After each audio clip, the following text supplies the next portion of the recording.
Welcome to the opening night of Hamlet. We are so happy that you're here. My name is Hazel. I am the creative director. And my name is Sedona. I'm the technical director.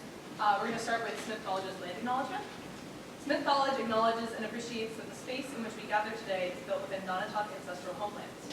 We recognize our present-day neighboring indigenous nations, the Nipmuc and Wampanoag to the east, the Mohican, Pequot, and Narragansett to the south, the Mohican and Mohawk to the west, and the Abenaki to the north.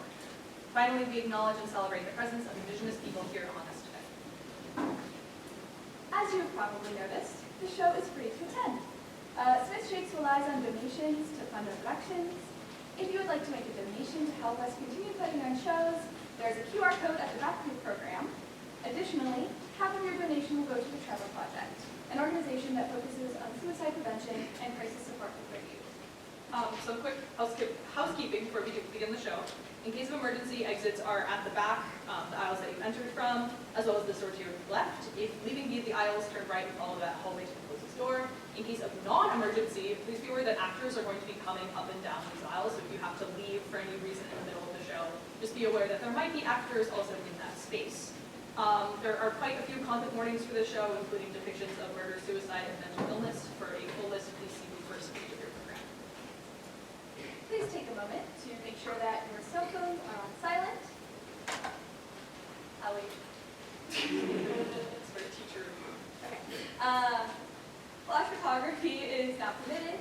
The runtime of the show is approximately 2 hours and 20 minutes, including a 15-minute intermission. Thank you for being here, and enjoy the show.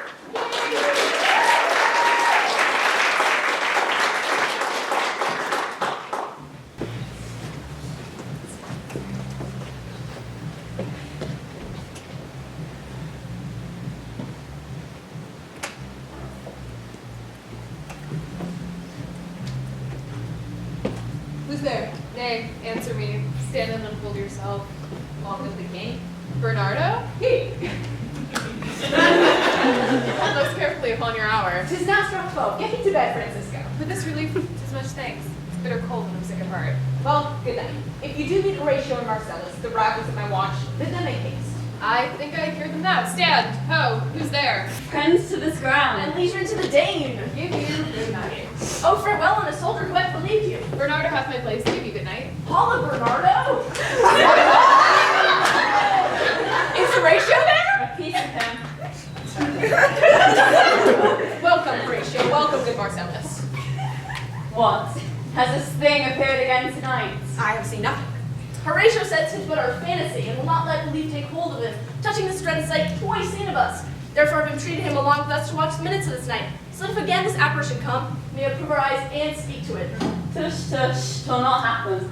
Sit down a while and let us once again assail your ears that are so fortified against our story what we have 2 nights seen. Well, sit me down. Let us hear Bernardo speak of this.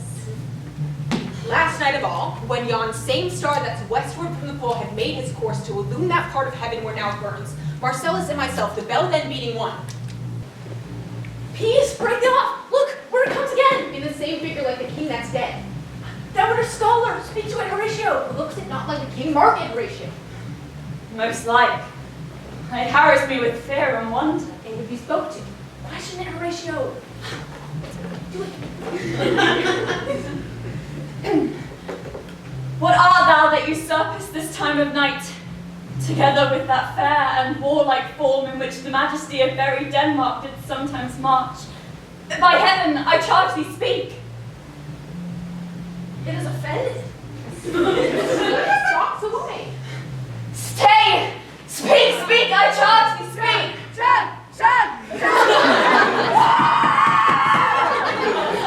Tis gone and will not answer.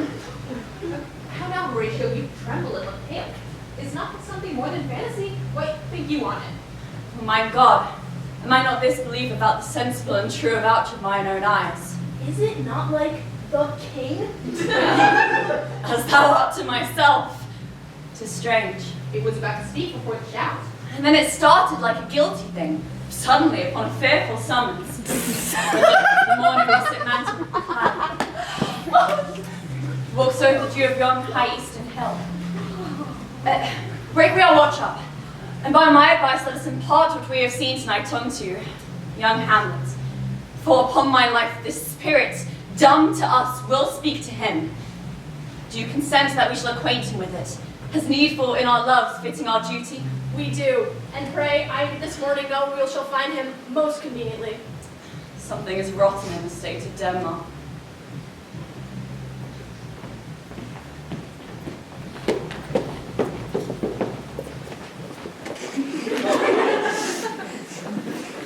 Though we have our dear kingly brother's death, the memory be green, and that us be fit to bear our hearts in grief, and our whole kingdom to be contracted in one brow of woe. Yet so far hath discretion thought with nature that we with wisest sorrow think on him together with the remembrance of ourselves. Therefore, our sometime sister, now our queen, have we as toward with defeated joy, with mirth and funeral, and with dirge and marriage in equal scale, weighing delights and dole, taken to wife. Nor have we herein barred your better wisdoms, which have freely gone with this affair along, for all our thanks. And now, Laertes, what's the news with you? You told us of some suit. What is it, Laertes? You cannot speak of the reason for the Dane and lose your voice. What must thou have, Laertes, that shall not be my offer, not thy ask me? The hand is not more native to the heart, the head more instrumental to the mouth, than is the throne of Denmark to thy brother. What must thou have, Laertes? Dread, my lord, your leave and favor to return to France, from whence though willingly I came to Denmark to show my duty in your coronation, yet now I must confess that duty done, my thoughts and wishes bend again toward France, and bow them to your gracious leave and pardon. Have you your brother's leave? What says Polonius? He hath, my lord, wrung from me my slow leave with laboursome petition, and at last, under his will, I sealed my hard consent. I do beseech you, give him leave to go. I take that fair hour, Laertes, time be fine, and thy best grace is spend it up at will.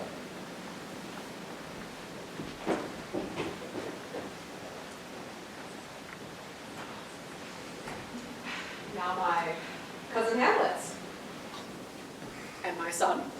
Little more than kin and less than kind. How is it that the clouds still hang on you? Not so, my lord, I'm too much in the sun. Good Hamlet, cast thy nighted colour off, and let thine eye look like a friend on Denmark.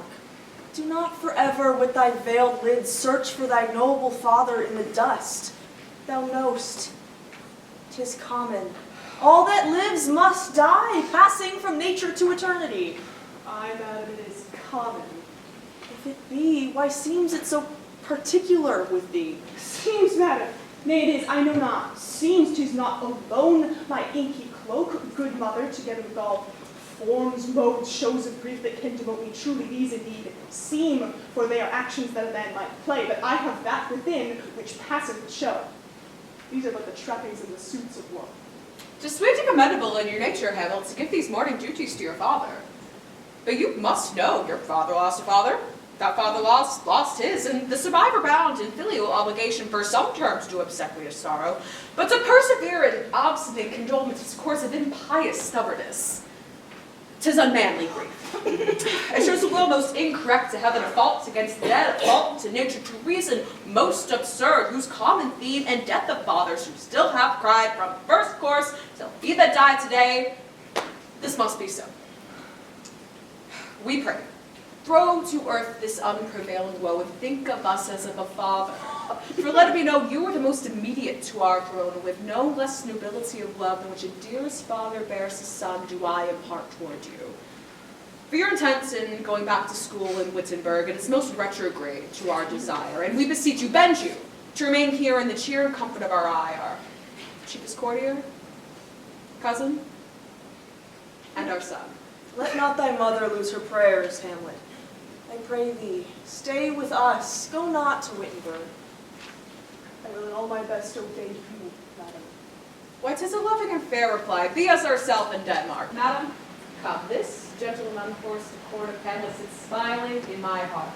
And grace whereof no jock and cup that Denmark drinks today, the great cannons in MaCloud shall tell, the king's rouse, the heaven shall roar again.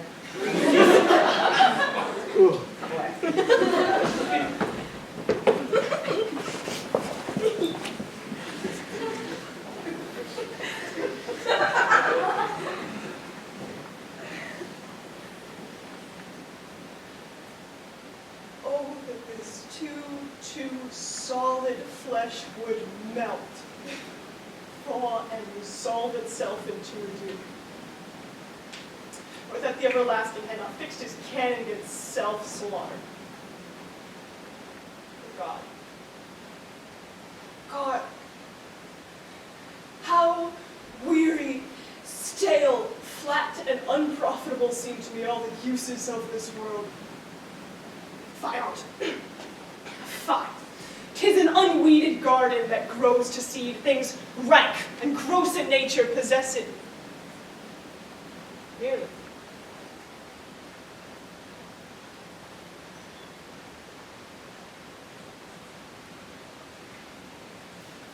That it should come to this. But 2 months dead. Nay, not so much. Not 2. So excellent a king that was to this Hyperion to a satyr, so loving to my mother that he might not but teem the winds of heaven visit her face too roughly. Heaven and earth, must I remember? Why, she would hang on him, as if increase of appetite had grown by what it fed on, and yet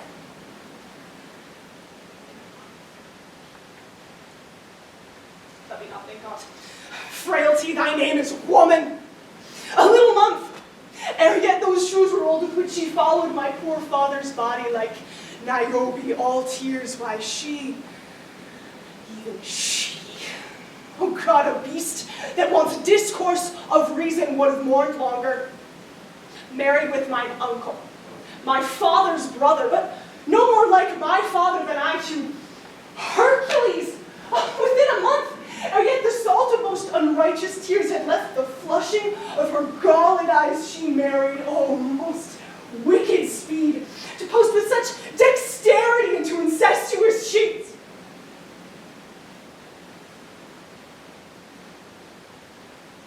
It is not, nor cannot come to good.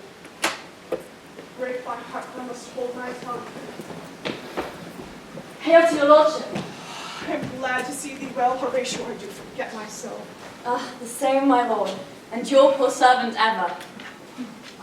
My son, my good friend, I'll change that name with you, Marcellus. My good lord. I'm very nice. Good even, sir. One of your affairs here in Denmark will teach you to drink deep ere you depart. My lord, I came to see your father's funeral. Oh, I pray thee, do not mock me, fellow student. I think it was to see my mother's wedding. Indeed, my lord, it followed hard upon. Thrift, Horatio, the funeral baked meats, did coldly furnish forth the marriage tables. Would I have seen my dearest foe in heaven, or ever I had seen that day, Horatio? My father. Yes, I see my father. Oh, where, my lord? In my mind's eye, Horatio. I saw him. Once. He was a goodly king. He was a man, taken for all in all. I will not look upon his like again. My lord, I think I saw him yesternight. My lord, the king, your father. The king, my father. 2 nights together had these gentlemen, Marcellus and Bernardo, in the dead, vast, and middle of the night been thus encountered. A figure like your father appears before them. This vision to me in dreadful secrecy in part they did, and I with them the 3rd night kept the watch where, as they had delivered, both in time, form of the thing, each word made true and good, the apparition comes. I knew your father. These hands are not more like. Where was this? My lord, upon the platform where we watched. But did you not speak to it? My lord, I did, but answer made it none. It yet, Mommy thought it lifted its head and did address itself to motion, like as it would speak. But then the morning crowd yelled loud, and at the sound it shrunk in haste away and vanished from our sight. It's very strange. As I do live, my honoured lord, 'tis true, and we did think it writ down in our duty to let you know of it. Indeed, sir. Hold you the watch tonight? We do, my lord. Did you not see his face? Yes, my lord. What, looked he frowningly? A countenance more in sorrow than in anger, And fixed his eyes upon you? most constantly. I have been there. It would have much amazed you. Very well. Very well. Stayed it long. While one with moderate haste may tell 100. Longer. Longer. Not what I saw it. I will watch tonight, perchance 'twill walk again. I warrant it will. I pray you all, if you have hitherto concealed this sight, let it be tenable in your silence still, and whatsoever else shall hap tonight, with an understanding, but no tongue, I will require your loves. So very well. Upon the platform twixt 11 and 12, I'll visit you. On duty to Farewell, the my honor. lord. Your loves is mine to you. Farewell. Bye. Father's spirit, in arms, all is not well. I doubt some foul play. Would the night were come. Till then sit still my soul. Foul deeds will rise, though all the earth overwhelm them to men's eyes.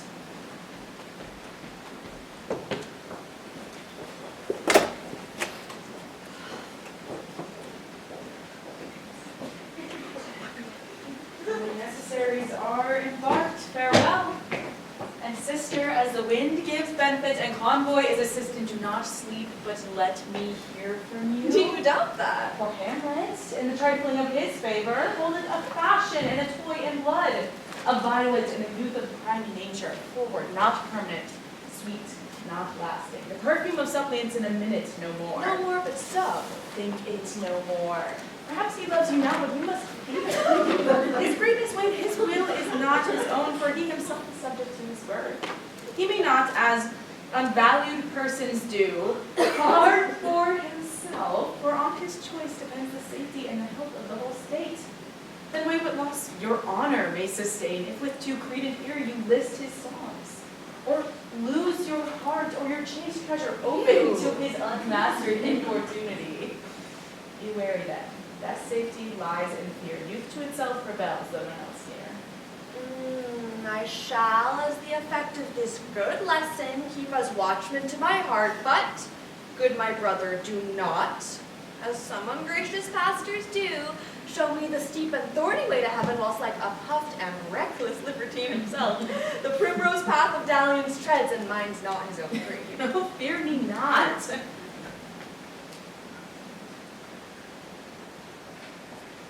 say too long.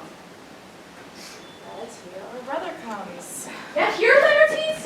Aboard, for shame. The wind sits in the shoulder of your sails, and you are stayed here. My blessing with thee. And these few precepts in thy memory. Look thou character. Give thy thoughts no tongue, nor any unproportioned thought his act.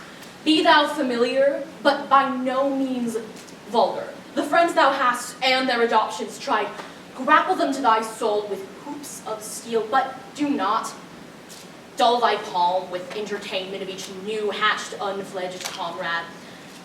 Beware of entry to a quarrel, but being in, bear that thee opposed, may beware of thee. Neither a borrower nor a lender be, for loan oft loses both itself and friend, and borrowing dulls the edge of husbandry. This above all to thine own self be true, and it must follow as the night the day. Thou canst not then be false to any man. Fare you well, my blessing season this in thee. Most humbly do I take my leave, my lord. The time invites you. Go. Farewell, Ophelia. And remember well what I have said to you. 'Tis in my memory, locked, and you yourself shall keep the key of it. Farewell. What is it, Ophelia, that he hath said to you? So please you, something touching the Lord Hamlet. Marry well bethought, what is between you? Give me up the truth. He hath, my lord, of late made many tenders of his affection to me. Affection? You speak like a green girl, unsifted in such perilous circumstance. Do you believe his tenders, as you call them? Oh, I do not know, my lord, what I should think. Mary, I'll teach you. Think yourself a babe. My lord, he hath importuned me with love in honorable fashion. Aye, fashion you may call it. Go to. And given countenance to his speech, my lord, with almost all the holy vows of heaven. I do know when the blood burns, how prodigal the soul lends the tongue vows. In short, Ophelia, I would not, in plain terms, from this time forth, have you so slander any a moment's leisure as to talk or give words with the Lord Hamlet. Go to it, I charge you. Come your ways. I shall obey, my lord.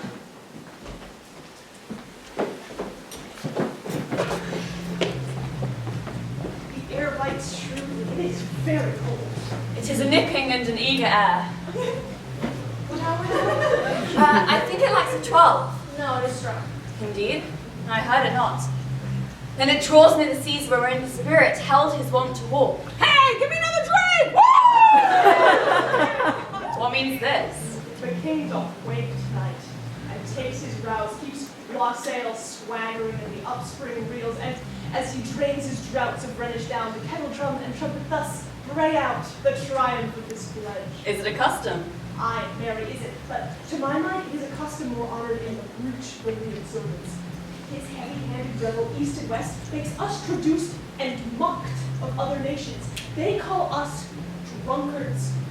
And soil our addition, and indeed it takes from our achievements, though performed at height, the pick and marrow of our attributes. So oft it chances in particular men that for some vicious mole of nature in them, as in their birth, wherein they are not guilty, since nature cannot choose his origin, by the or growth of some complexion, oft breaking down the pales and forts of reason, or by some habit that too much o'erleavens the form of plausive manners, that these men carry, I say, the stamp of one defect, his virtue else, be they as pure as grace, as infinite as man may undergo, shall in the general censure take corruption from that particular fault. Look, my lord, it comes. Angels and ministers of grace defend us. Be thou speared with hell or goblin damned, thou comes in such a questionable shape that I'll speak to you. I call thee friend, king, father, royal Dano, answer me. Beckons you to go away with it. My lord, do not go with it. No, by no means. It will not speak. Then I'll follow. Do not, my lord. Why? What should be the fear? I do not set my life at a pin's fee, and for my soul, what can injure that being thing mortal itself? Bears me forth again. I'll follow it. What if it tempt you toward the flood, my lord? Or to the dreadful summit of the cliff that beats his base into the sea, and there assume some other horrible form which might deprive your sovereignty of reason and draw you into madness? Think of it. Do not go with it, my lord. Hold off your hands. Be ruled, you shall not go. My fate cries out. Unhand me, gentlemen. By heaven, I'll make a ghost of him that lets me. I say away. Go on, I'll follow thee. Bro, what the fuck? Where's that ghost? What do we do? We gotta get him. You gotta get him. He's not my guy. I mean, he is my guy, but we don't have labels for it. Go back in, we gotta go get him. Okay, you're right. Yeah. Okay. He's our bro, come on. Okay. My lord! Good lord!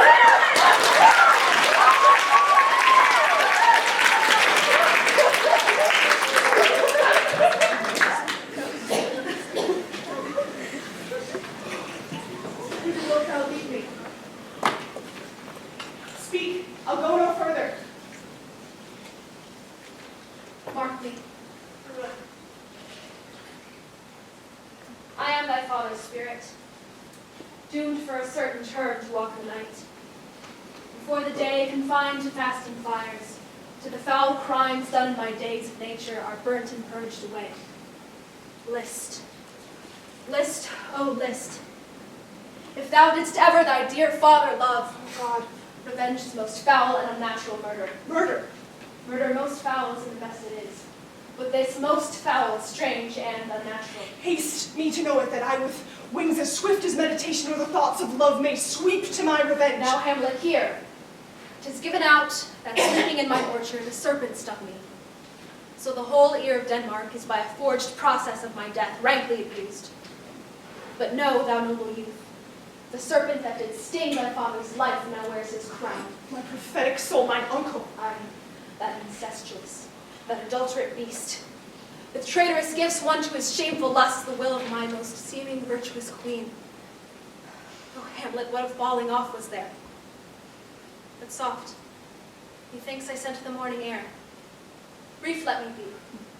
Sleeping within mine orchard, my custom always of the afternoon, upon my secure hour thy uncle stole, with juice of cursed Sedona and vial, and in the channels of my throat did pour the leprous distillment, whose effect holds such enmity with blood of man, that swift as quicksilver courses through the natural gates and alleys of the body. Thus was I, sleeping, by a brother's hand, of life, of crown, of queen at once dispatched, cut off even in the blossoms of my sin, no reckoning made, but sent to my account with all my imperfections on my head. If thou hast nature in thee, bear it not. Let not the royal bed of Denmark be a couch for luxury and damned incest. But howsoever thou pursuest this act, take not thy mind, nor let thy soul contrive against thy mother aught. Leave her to heaven, and to those thorns that in her bosom lodge to prick and sting her.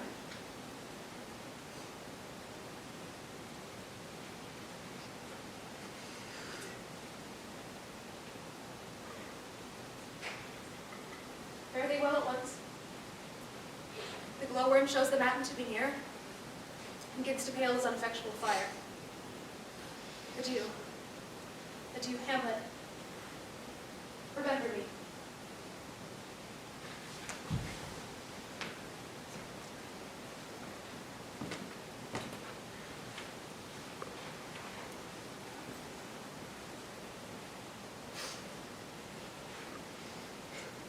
Oh, all you host of heaven. Oh, earth. What else shall I couple hell? Fie, hold my heart, and you my sinews grow not instant old, but bear me stiffly up. Remember thee. I, thou poor ghost, while memory holds a seat in this distracted globe, remember thee.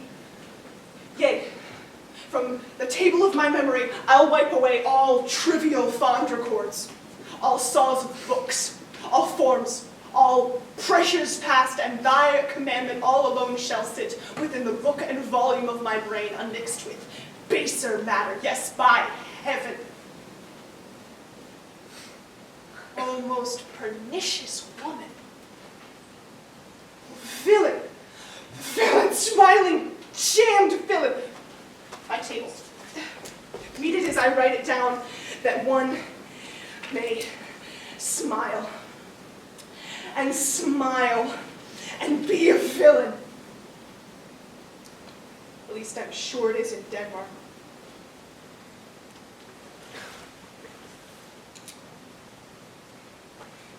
So, Uncle, there you are. Now my word, it is adieu. Adieu. Remember me. I have sworn it.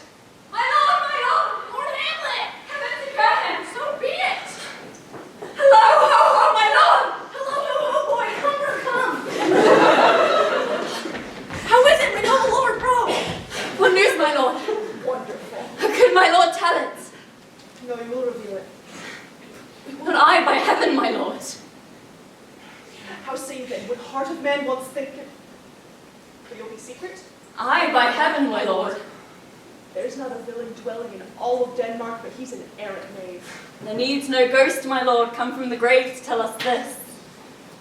Why, right. You are in the right, and so, without more circumstance at all, I hold it fit that we shake hands and part you as your business, and desires shall point you for every man hath business and desires such as it is, and for my own poor part, look you up. These are but wild and whirling words, my lord. Sorry they offend you heartily. Yes, faith, heartily. There's no offense, my lord. Yes, by St. Patrick, but there is Horatio, and much offense too. Touching this vision here, it is an honest ghost. That, let me tell you, your desire to know what is between us, or master it as you may. So, friends, as you are friends, scholars and soldiers, give me one poor request. What is, my lord, we will. Never make known what you have seen tonight. My lord, we will not. David, swear it. In faith, my lord, not I. Nor I, my lord, in faith. Upon my hand. But we have sworn already. Never to speak of this that you have seen. Swear by my hand. Day and night, but this is wondrous strange. Therefore, as a stranger, give it welcome. There are more things in heaven and earth, Horatio, than are dreamt of in your philosophy. But here, as before, never. So help you mercy, as I perchance hereafter shall think me to put and disposition on, that you, at such times seeing me, never shall with arms encumbered thus, or this head shake, or by pronouncing of some doubtful phrases, well, we know, or we would if we could, or such ambiguous giving out to note that you know aught of me this not to do, so grace and mercy at your most needs help you swear.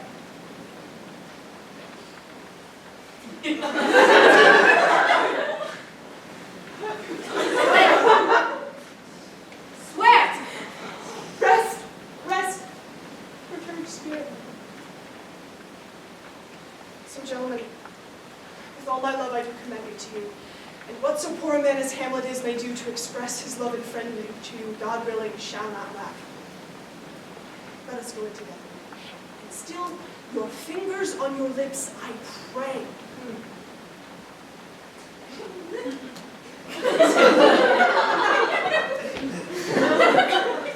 time is out of joint. Curse spite. Whatever I was born to set it right. Hey, come, let us go in together.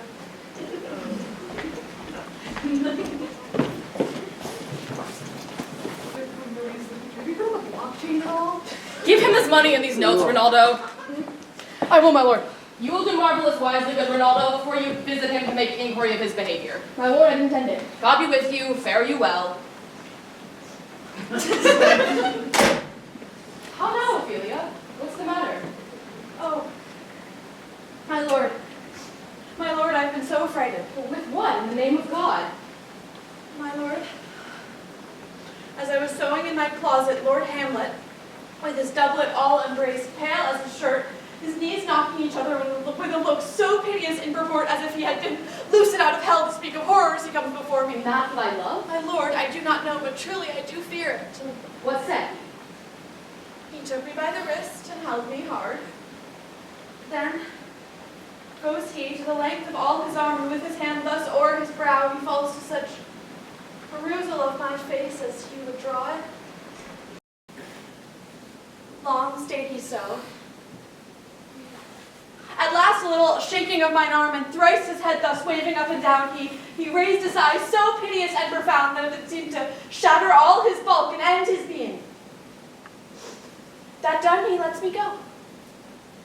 And with his head thus o'er his shoulder turned, he seemed to find his way without his eyes, for out of doors he went without their help until the last bend of their light on me. Come, go with me. I will go seek the king. This is the very ecstasy of love, whose violent property fordoes itself and leads the will to desperate undertakings, as oft as any passion under heaven that does afflict our natures. I am sorry. What, have you given him any hard words of late? No, my good lord, but as you did command, I did repel his letters and deny his access to me. That have made him mad. I am sorry that with better heed and judgment I had not quoted him. I fear he did but trifle and meant to wrack thee, but shrew my jealousy. Come, go we to the king. This must be known.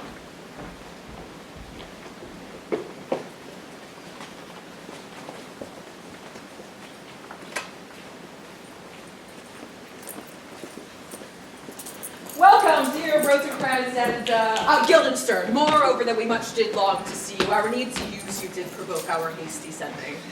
Something have you heard of Hamlet's transformation, so call it, sit nor the exterior nor the inward and resembles that it was.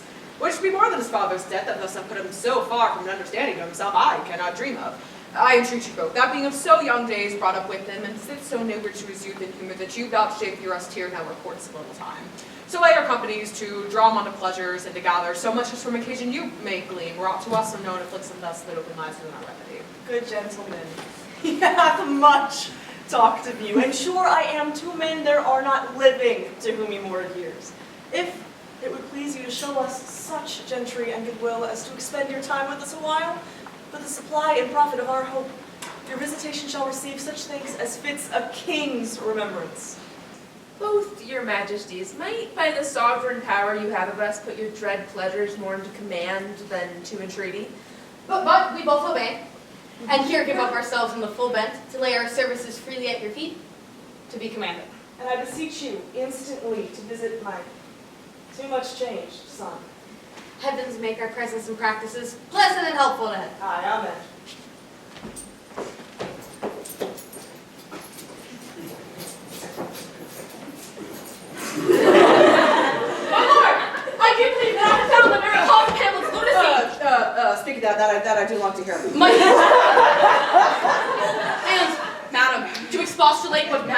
should be, what duty is, why day is day, night, night, and time is time, were nothing but to waste night, day, and time. Therefore, since brevity is the soul of wit, and tediousness, the limbs and outward flourishes, I will be brief.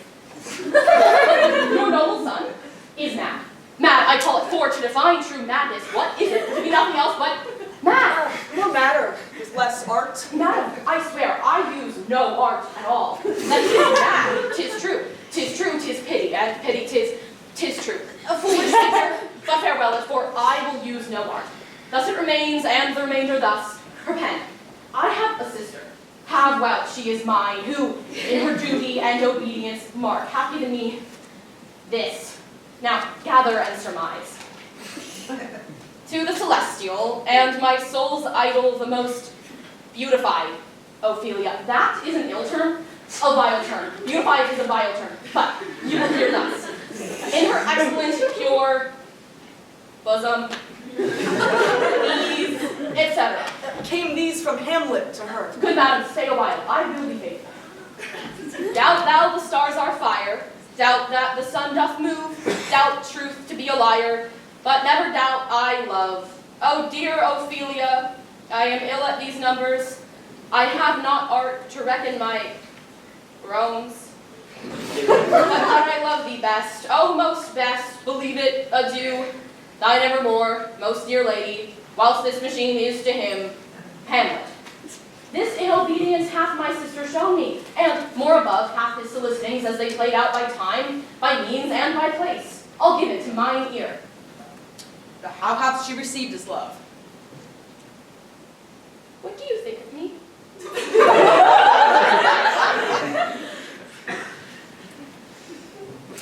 As a man faithful and honorable. What might you think when saw this hot love on the wing? If you looked upon this love with idle sight. No, I went round to work, and to my young mistress I did bespeak. Lord Hamlet is a prince, out of thy star. This must not be. And then I prescripts gave her that she should lock herself from his resort, admit no messengers, receive no tokens, and he repulsed a short tale to make, fell into a sadness, thence to a fast, thence into a wakeness, thence to a watch, thence to a lightness, and by this declension into the very lunacy wherein he now raves, and all be mourned for. Do you think 'tis this? It could be very like. Hath there been such a time, I fain know, that I positively said, 'tis so when this be otherwise? Not that I know. Take this from this, if this be otherwise. How may we try it further? You know he sometimes walks for hours together here in the lobby? So he does indeed. At such a time, I'll loose Ophelia there. Be you and I behind an arras, and mark the encounter. If he love her not, and be not for his reason fallen thereon, let me be owner of no estate, but keep a farm and carters. We will try it. But look, for sadly the poor wretch comes reading. Away, I do beseech you, both, away. I'll board him presently. Oh, give me leave. How does the good Lord Hamlet? Oh, well, God a mercy. Do you know me, my lord? Excellent, well, you are a fishmonger. Not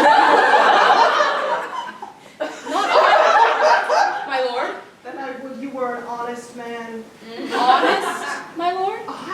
To be honest as this world goes is to be one man picked out of 10,000. That is very true, my lord.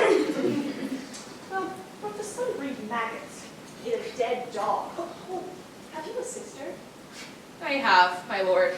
Let her not walk in the sun. Conception is a blessing, but as your sister may conceive friends, look to it. What do you read, my lord? Words. Words. Words. What is the matter, my lord? Between who? I mean the matter that you read, my lord. Oh, slanders, sir. For the satirical rogue says here that old men have gray beards, that their faces are wrinkled, their eyes purging, think amber and plum tree gum, that they have a plentiful lack of wit together with most weak hands, all which, sir, though I most powerfully believe, I hold it not honesty to have it thus set down, for yourself, sir, shall grow as old as I am, if like a crab you could go backwards. Oh, this be madness, yet there is method in it. Will you go out of the air, my lord? Into my grave? Indeed, that is the air. My good lord, I will most humbly take my leave of you. You cannot, sir, take from me anything I would more willingly part with all. Except my life. Except my life. Except my life. Fare you well, my lord. These tedious old fools. You go to seek the Lord Hamlet. Here he is. God save you, sir.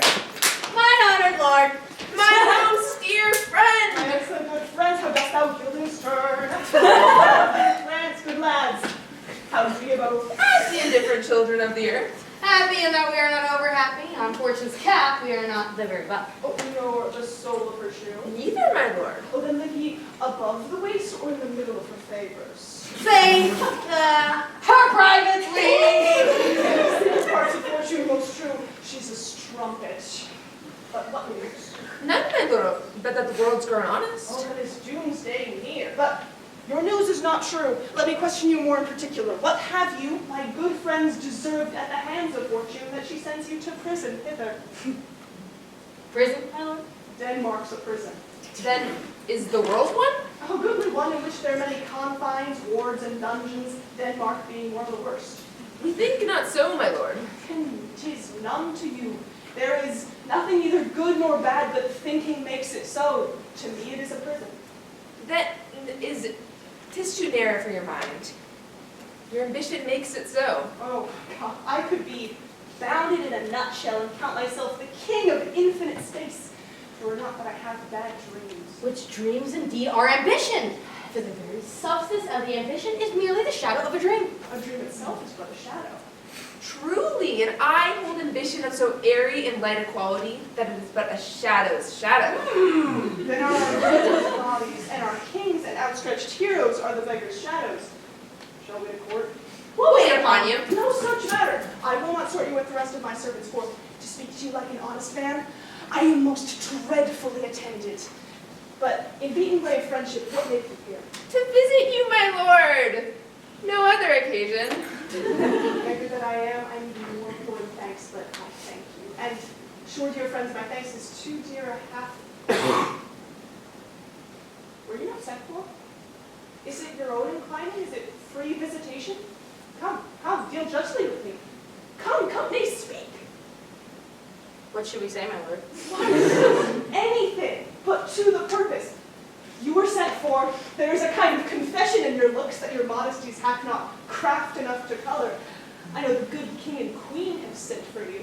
To what end, my lord? That you must teach me, but let me conjure you by the rights of our fellowship, by the obligation of our youth, by what more better proposer could charge you withal, be even and direct with me, whether you were sent for or no. My lord, we were sent for. I will tell you why, so shall my anticipation prevent your discovery, and your secrecy to the king and queen moult no further. I have of late, though wherefore I know not, lost all my mirth, forgone all custom of exercise. What a piece of work is man! How noble in reason, and yet to me, what is this quintessence of dust? Man delights not me. Nor woman neither, though by your smiling you seem to say so. My lord, there was no such stuff in my thoughts. Then why did you laugh when I said man delights not me? To think, my lord, what Lenten entertainment the players shall receive from you. We coded them on the way, and hither they are coming to offer you service. He that plays the king shall be welcome. His majesty shall have tribute of me. But what players are they? Even those you were wont to take delight in, the tragedians of the city. Dude, I fucking love your bet. Thanks, this is Olivia. There are the players. Gentlemen, you are welcome to Elsinore. Your hands. Come then. The appointments of welcome is fashion and ceremony. Let me comply with you in this garb, lest my extent to the players, which I tell you must show fairly outwards, shall more appear as entertainment than yours. But my uncle, father, and aunt, mother are deceived. And what way, my lord? I am but mad northwest. When the wind is southerly, I know a hawk from a handsaw. You are welcome, masters, welcome all. I am glad to see thee well. Welcome, friends. Good my lord. Will you see the players well bestowed? Do you hear? Let them be well used for the abstracts and brief chronicles of our time. After your death, you would have better have a bad epitaph than they'll report while you live. My lord, I will use them according to their deserts. God's bodikins, man, much better. Use them after your own honor and dignity. The less they deserve, the more merit is in your bounty. Take them in. Come, sirs. Follow that, lord. We'll have a play tomorrow. Let's not hear me, old friend. Can you play the murder of Gonzaga? Aye, my lord. We'll have tomorrow night.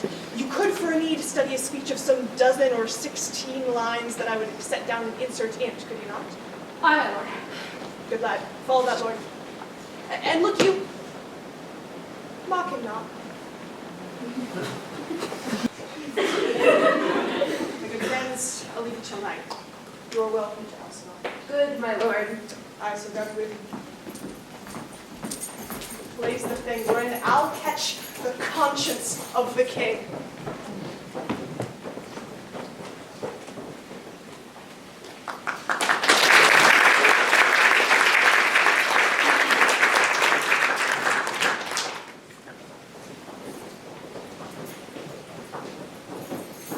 And can you, through no drift of conference, gather from him why he puts on this confusion grating so harshly all his days of quiet with turbulence and dangers losing? He does confess he feels himself distracted, but from what cause he will by no means speak. Nor do we find forward to the sound.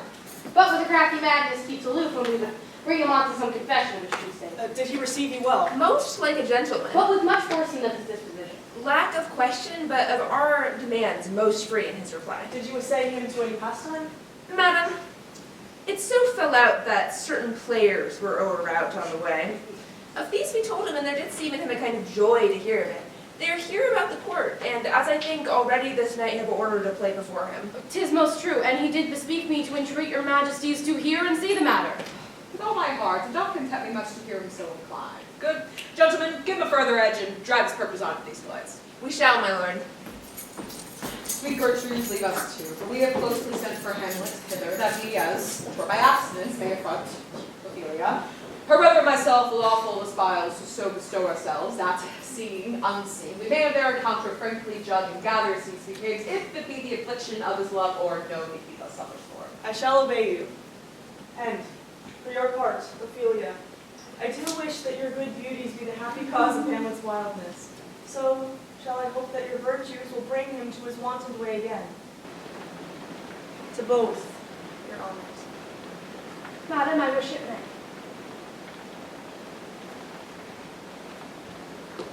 Ophelia, walk you here. Gracious, so please you, we will bestow ourselves. Read on this book, that show may color true your loneliness. I hear him coming. Let's withdraw, my lord.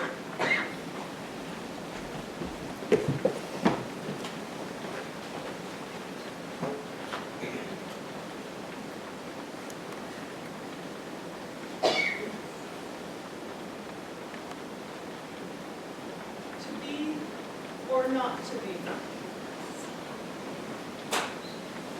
That is the question.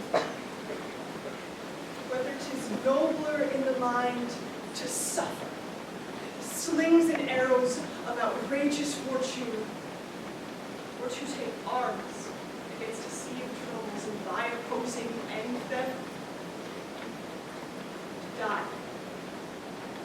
Sleep. No more. And by a sleep to say the end, the heartache, and the 1,000 natural shocks that flesh is heir to. 'Tis the consummation devoutly to be wished, to die.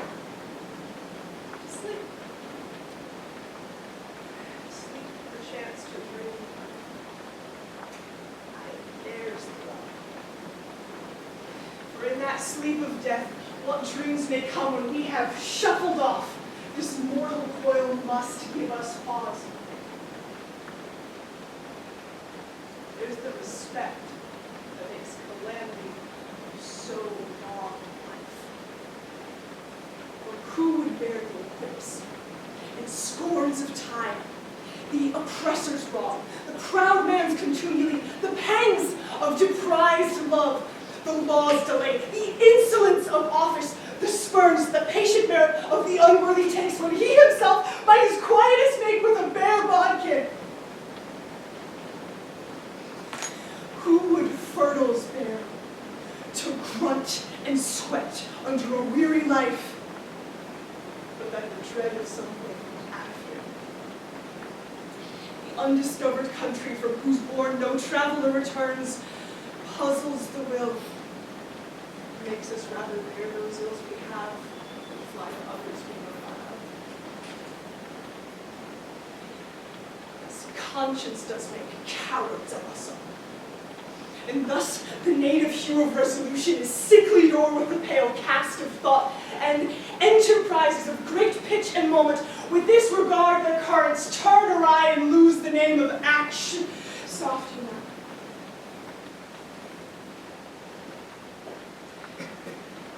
Farewell, Ophelia. Lengthen thy orisons, be all my sins, remember it. Good my lord.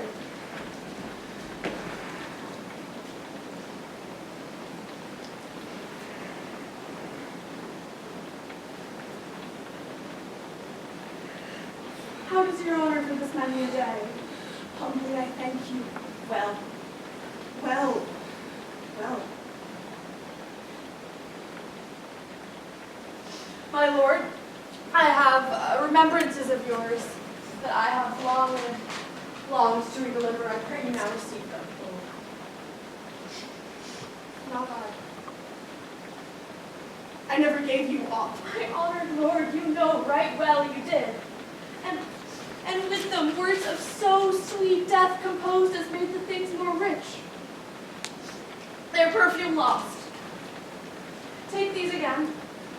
For to the noble mind rich gifts wax poor when givers prove unkind. There, my lord. Are you honest? My lord. Are you fair? What means your lordship? That if you be honest and fair, your honesty should admit no discourse to your beauty. Good beauty, my lord, have better commerce than with honesty? Aye, truly.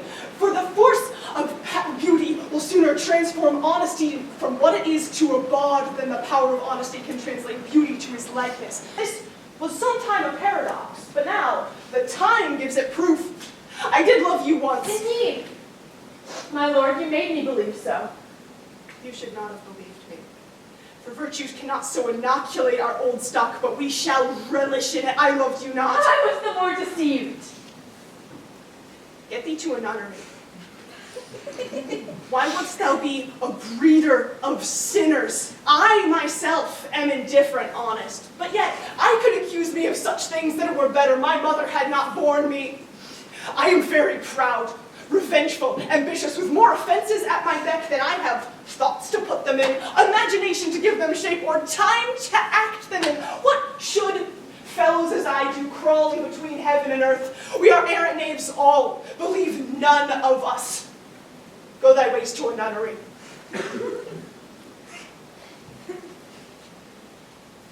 Where is Polonius? At home, my lord. Let the doors be shut upon him, that it may play the fool nowhere but its own house. Farewell. Fuck you! I've heard of your paintings too. Well enough, God hath given you one face and you make yourself another. You jig, you amble, you lisp, you nickname God's creatures and make your wanton job. Don't you, I'll no more on. It hath made me mad. Get thee to another. Farewell.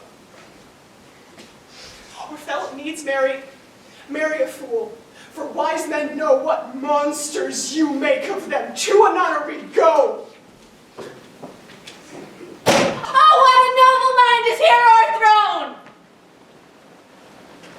The courtier, scholars, soldiers, tongue, eye, sword, the expectancy and rose of the fair state, the glass of fashion and the mold of form, the observed of all observers, quite down. And I, of ladies most deject and wretched, who sucked the music of his honey vows, now see that noble and most sovereign reason like sweet bells jangles out of tune and harsh. Oh, woe is me!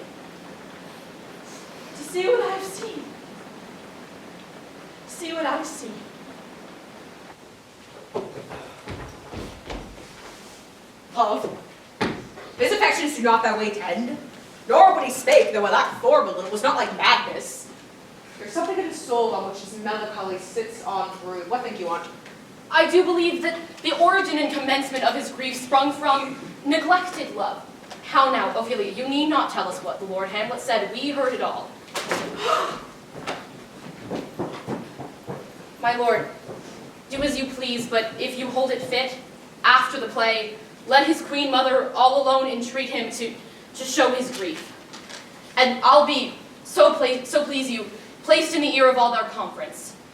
If she find him not, then conceal him to where your wisdom best shall think. Shall be so. Madness in great ones must not unwatched go.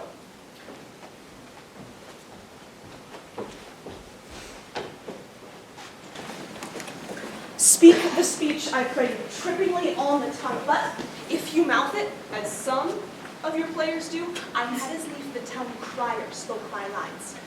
Be not too tame, neither, but let your own discretion, dear tutor, suit the action to the word to the action, with this special observance, that you not o'erstep the modesty of nature, for anything so overdone is from the purpose of playing, whose end, both at the first and now, was and is to hold, as 'twere, a mirror up to nature, show virtue her own features, scorn her own image, and the age and body of the time his form and pressure. I hope we have reformed that indifferently with us. Perform it all together. Go, make you ready. How now, my lord, will the king hear this piece of work? And the queen too, and that presently. Go, but the players make haste. What ho, Horatio? Yes, sweet lord, at your service. Horatio, thou art even just a man as ere my conversation copped withal. Dear my lord. Nay, do not think that I flatter, for what advancement may I hope from thee, but no revenue hast but thy good spirits to feed and clothe thee. Nay, give me that man that is not passion's slave, and I will wear him in my heart's core, I in my heart of hearts, as I do thee. Nothing too much of this. There is a play tonight before the king. One scene of it comes very near the circumstance that I have told thee of my father's death. I prithee, even in the very comment of thy soul, observe mine uncle, for I mine eyes will look at his face, and then after we will our judgments join in censure of his scene. Well, my lord, if he still whilst this play is playing, and escape detecting, I will pay the bet. Hey, back off! Jesus Christ, people can't do anything! They are come to see the play. I must be idle. Take your place.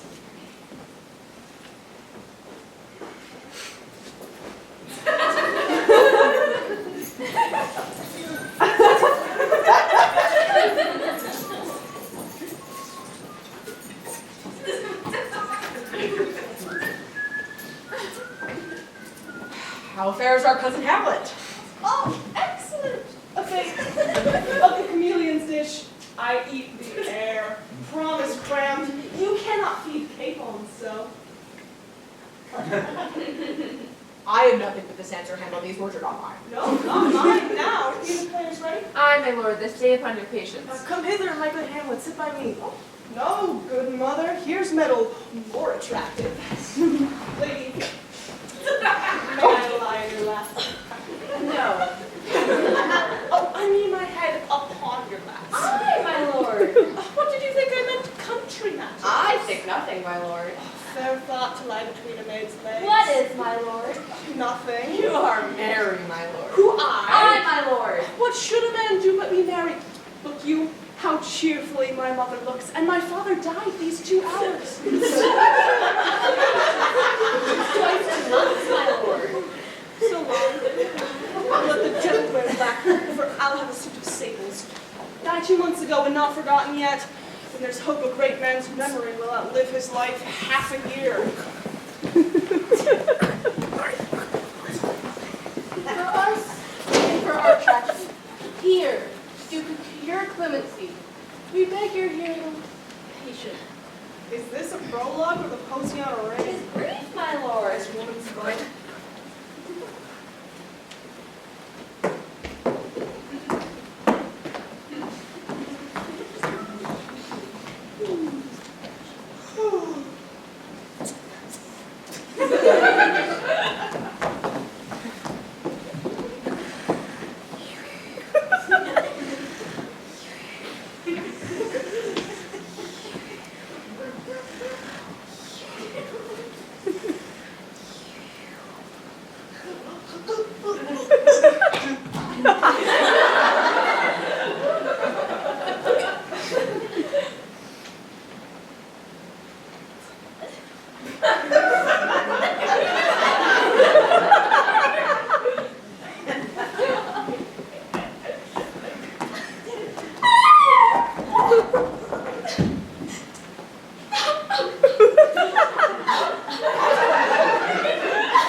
Come.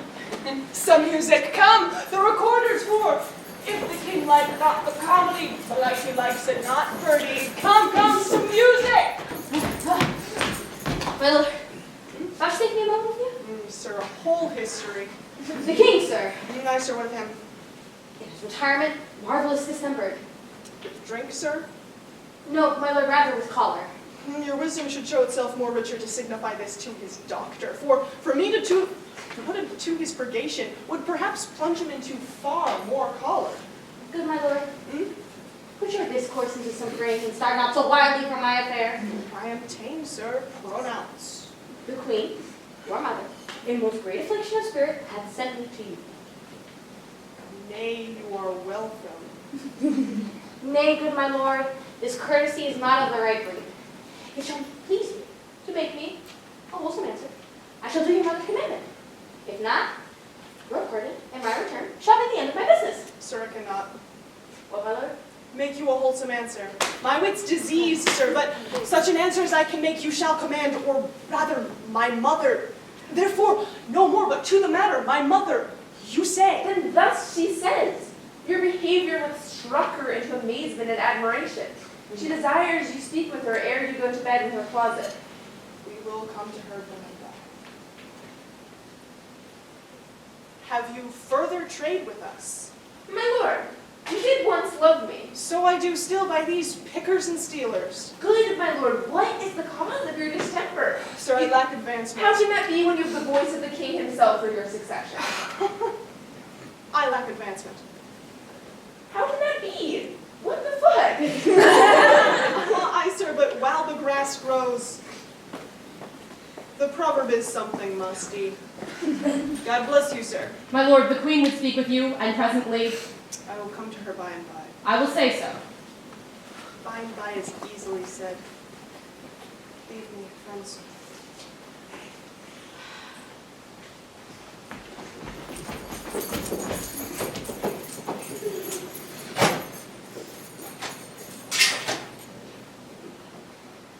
Tis now the very witching time of night. And churchyards yawn, and hell itself breathes out contagion to this world. Now could I drink hot blood and do such bitter business as the day would quake to look on. Soften. Now to my mother. O heart, lose not thy nature. Let not ever the soul of Nero enter this firm bosom. Let me be cruel, not unnatural. I will speak daggers to her, but use none. My tongue and soul in this be hypocrites. Who in my words soever she be shent, to give them seals, never. My soul consent.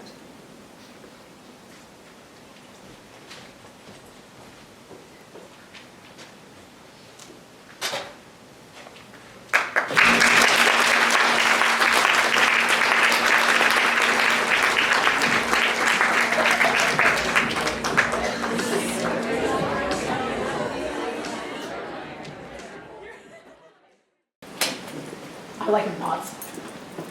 Nor stands to say thus to let his madness range. Therefore prepare you. I, your commission, will forthwith dispatch. The terms of our state may not endure hazards so dangerous as doth thou really grow out of his lunacies. We will ourselves provide most holy and religious spirit is to keep the many, many bodies safe that live in the Arm you, I pray to the speedy voyage. For we will fetters put upon the sphere which now goes too free-footed. We will haste us.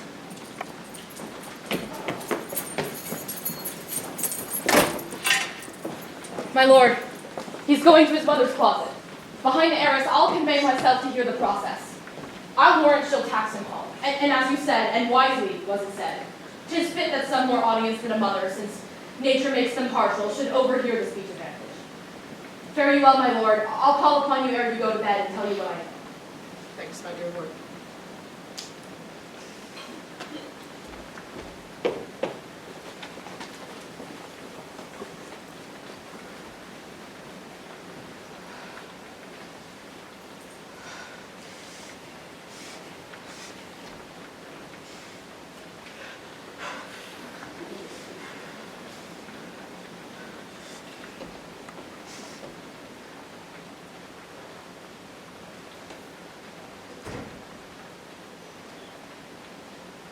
My offense is rank. It smells to heaven. It hath the primal, eldest curse upon a brother's murder. Way can I, though inclination be as sharp as will my stronger guilt defeats my strong intent. Like a man to double business bound, I stand in pause where I shall first begin and go through life.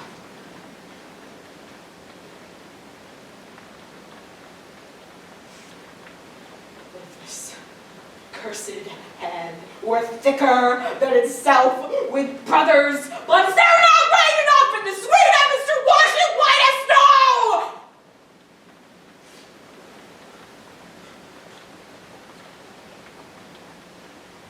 What form of prayer can serve my turn? Forgive me my foul murder.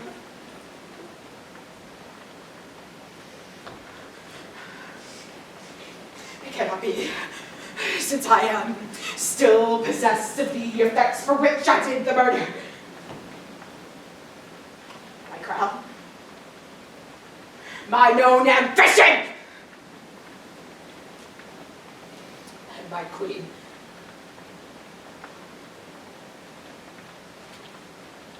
May one be pardoned and retain the offense.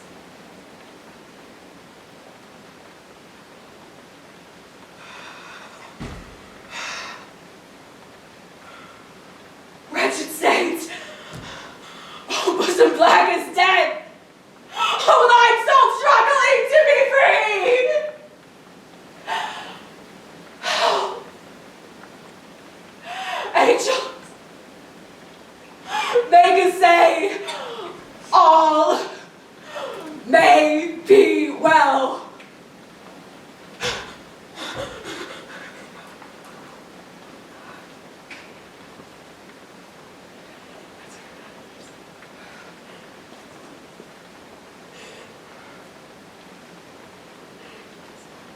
Now let her do it.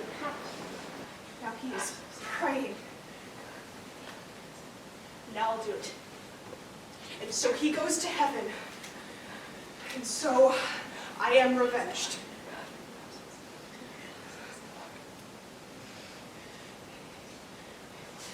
That would be scant.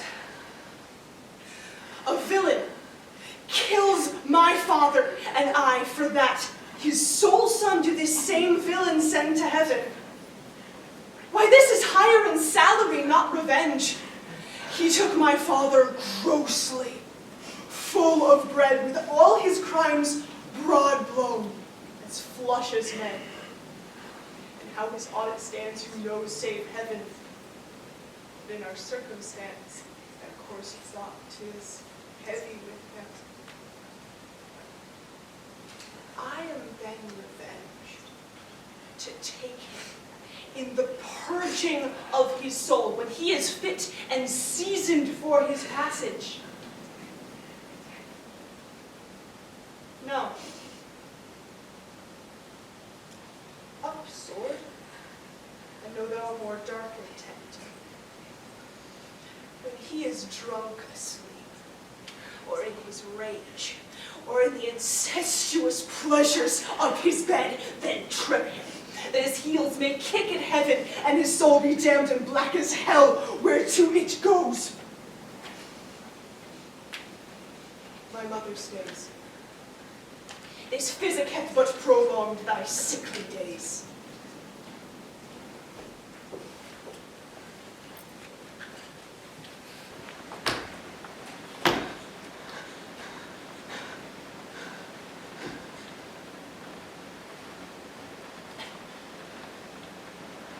Fly up. My thoughts remain below.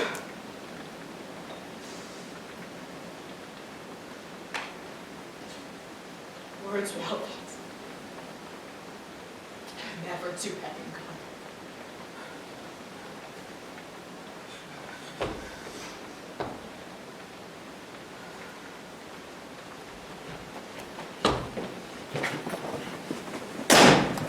He will come straight. Look, let you lay home to him.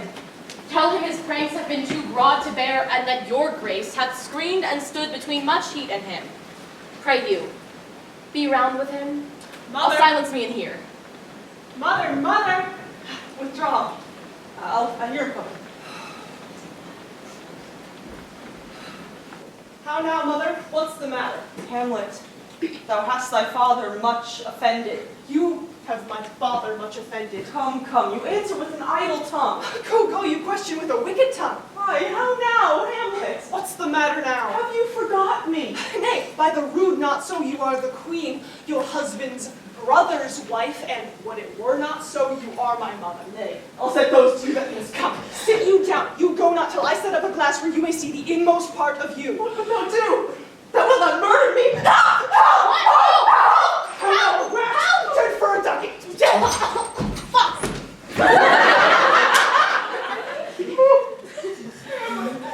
What hast thou done?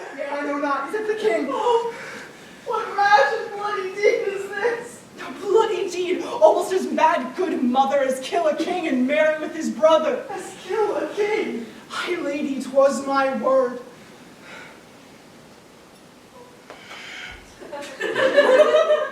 Wretched, rash, intruding fool. Farewell. I took thee for thy better, take thy fortune. Thou find'st to be too busy as thy fortune. Leave wringing of your hands and sit you down. Let me wring your heart, for so shall I be, if it be made of penetrable stuff. What have I done that thou dost wag thy tongue in noise so rude against me? Such an act that blurs the blush and grace of modesty, calls virtue hypocrite, takes the rose from the fair forehead of an innocent love and sets a blister there, makes marriage vows as false as dicers' oaths. Nay, look you here upon this picture, and on this as well, the counterfeit presentment of two brothers. See what a grace was seated on his brow. This was her husband. And he followed.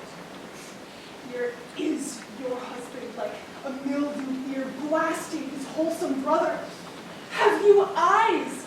You cannot call it love, for at your day, the heyday in the blood is tame. It's humble and waits upon the judgment. And what judgment would step from this to this? What devil wast that hath cozened you at husband line?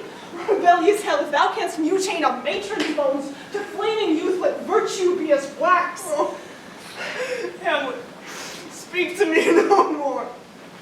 Thou turnest mine eyes into my very soul, and there I see such black and grated spots as would not leave their taint. See, but to live in the rank sweat of an enseamed bed, stewed in corruption, honeying and making love over the nasty sky. No more.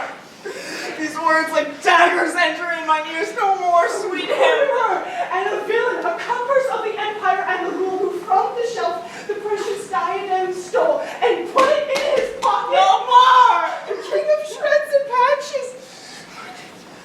Save me and hover me with your wings, you heavenly guard. What would your gracious figure? Alas, he is mad. Do you not come your tardy son to chide, who lapsed in time and passion lets go by the acting of your dread command? Oh, say, Do not forget, this visitation is but to whet thy almost blunted purpose. But look, amazement on thy mother sits. Oh, step between her and her fighting soul, speak to her, Hamlet.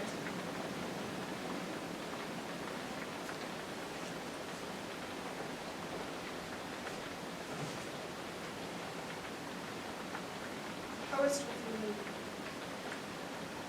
Alas, how is it with you? If you bend your eye on vacancy and with the incorporeal air do not discourse.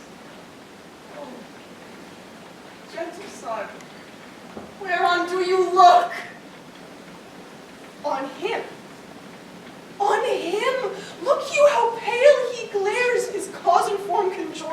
preaching to stones would make them capable.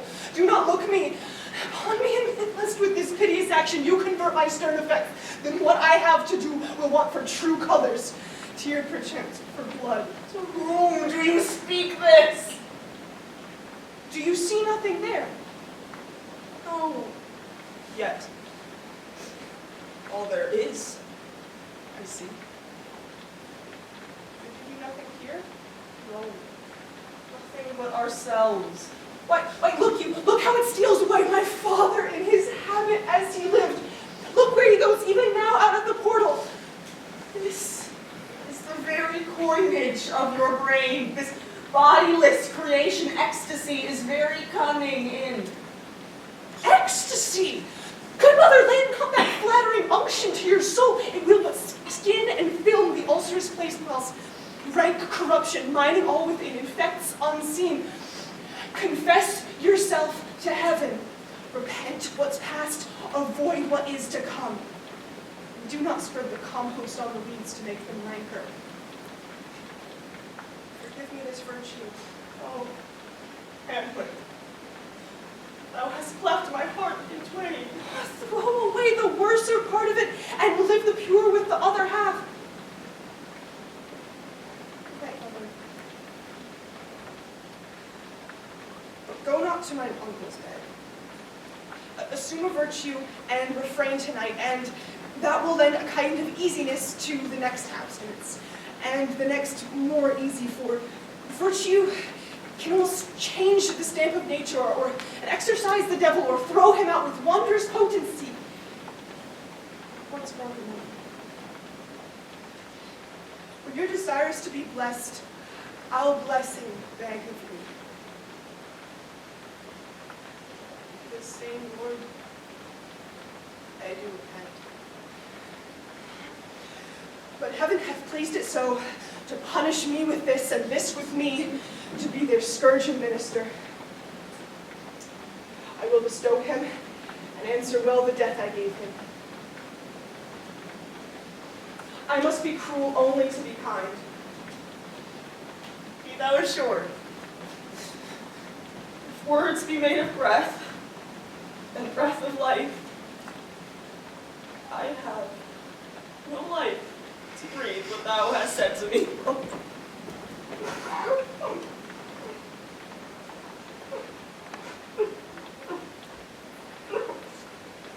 Mother, good night. And this counselor is now most still, most secret, most great. Was in life a foolish, prating knave. Come, sir, to draw toward an end. Good night, mother.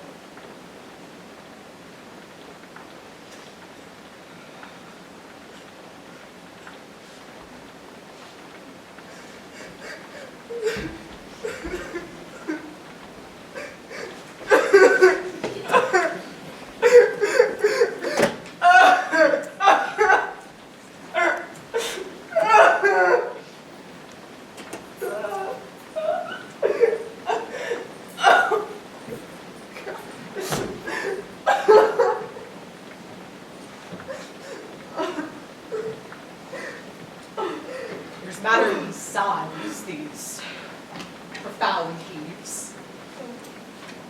You must translate this bit, we understand them. Where's your son? Bestow this place on us a little while.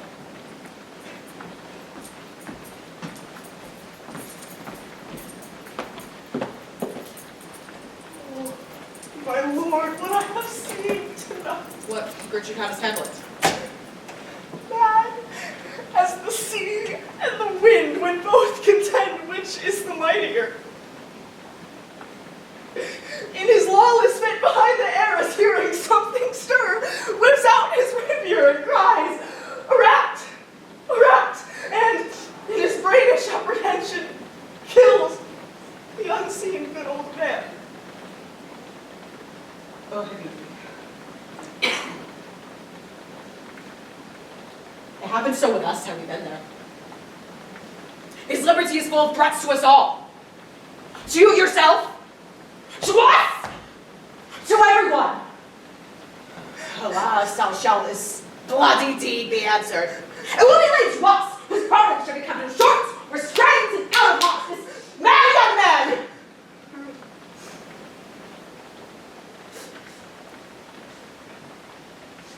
But so much was our love, we would not understand what was most fate. Where is he gone? To draw apart the body he hath killed. For whom this very madness, like some ore among a mineral of metal's base, shows itself pure. He weeps for what he has done.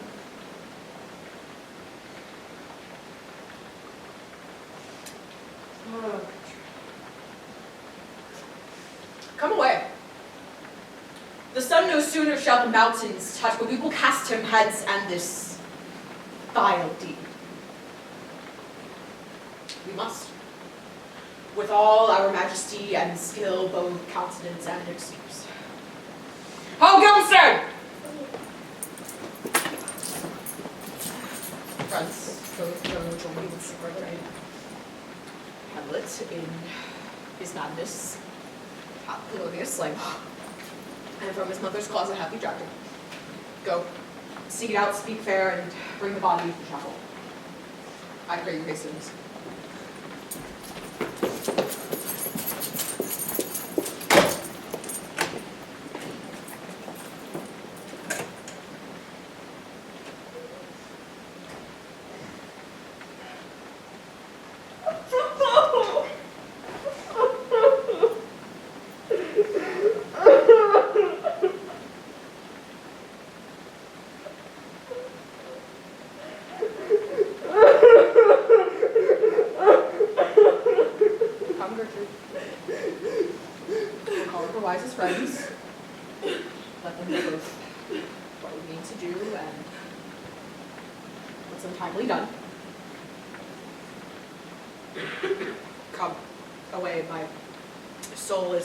Discord and despair.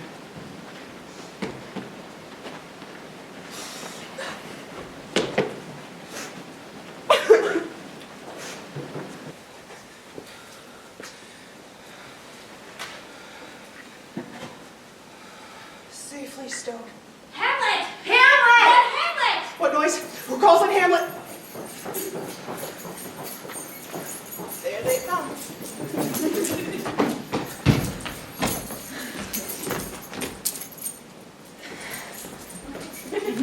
What have you done, my lord, with the dead body? Compounded it with dust where to 'tis can. You must tell us where 'tis, that we may take it thence and bear it to the chapel. Do not believe it. Believe what? That I can keep your counsel and not mine own, besides to be demanded of a sponge. What replication should be made by the son of a king? Take you me for a sponge, my lord? Aye, that soaks up the king's countenance, his rewards, his authorities, but such officers do the king best service in the end when he keeps them like an ape in the corner of his jaw, first mouthed to be last swallowed. When he needs what you have gleaned, it is but in the squeezing of you, and sponge you will be dry again. My lord, you must tell us where the body is and go with us to the king. The body is with the king. But the king is not with the body. The king is a thing. A thing? Of nothing. Bring me to him. Hide fox and all after. What? Oh, shit! Dude, come back!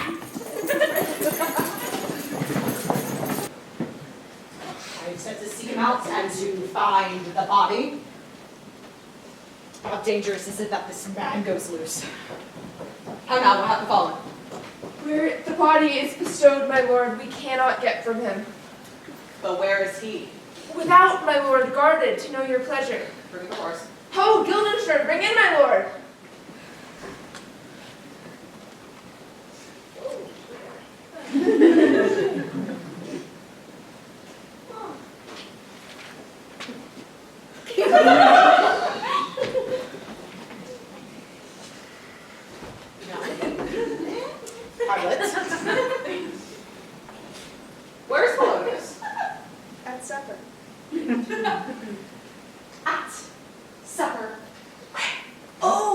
not where he eats, but where he is eaten. There's a certain convocation of politic worms even at him. What dost thou do by this? Where is Glorious? In heaven. Send thither to see. If your messenger find him not there, seek him in the other place yourself.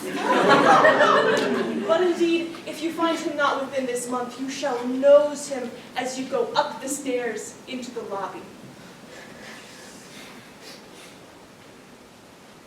He will stay till you come. Hamlet, this deed, for thy especial safety, which we do tender dearly grieve, but which thou hast done, must send thee hence with fiery quickness. Good. So is it, if thou knewest our purposes. Oh, I see a cherub that sees them, but come away. Farewell, dear mother. Thy loving father, Hamlet. My mother, father and mother is man and wife. Man and wife is one flesh, and so my mother. Forward!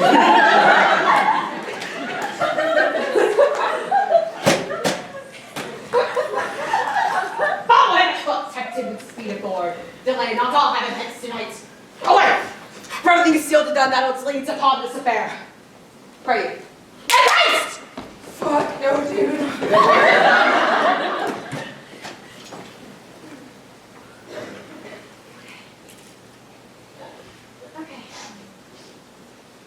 Okay.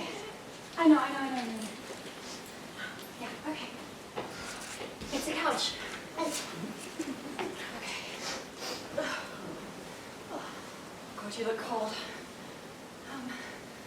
Okay, I'm gonna be right back up in here, okay?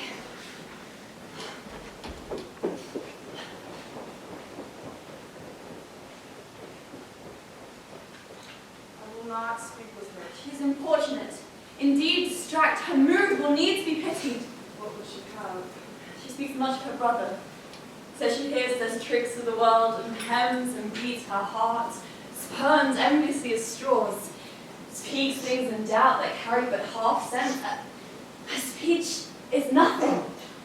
To a good she was spoken with, for she may strew dangerous conjectures in ill-breeding minds. Where is? The beauteous majesty of Denmark. How now? Ophelia. How should I my true love know from another one? By his cockle head and staff, and his sandal shoe. Alas, sweet lady, what imports this song? Say you? Nay, pray you, mark. He is dead and gone. Lady, he is dead and gone. At his head a grass creature, at his heels a snake. Nay, but Ophelia. White his shroud as the mountain snow. Alas, look here, my lord.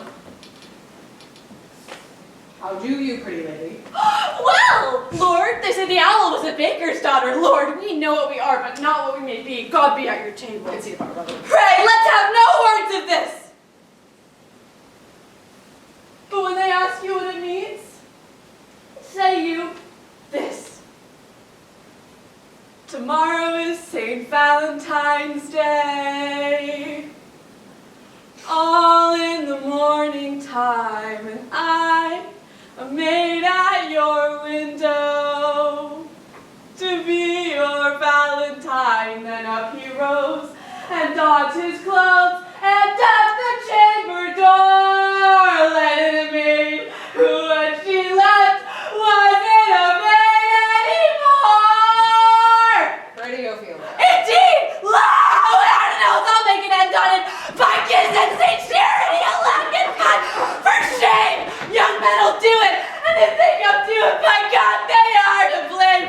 Well, see, before you doubled me, you promised me to wed. He said, so what I have done, my God, your son has now not come to my bed. How long has she been thus? I hope all will be well. And you must be patient. But I cannot choose but weep to think they would lay him in the cold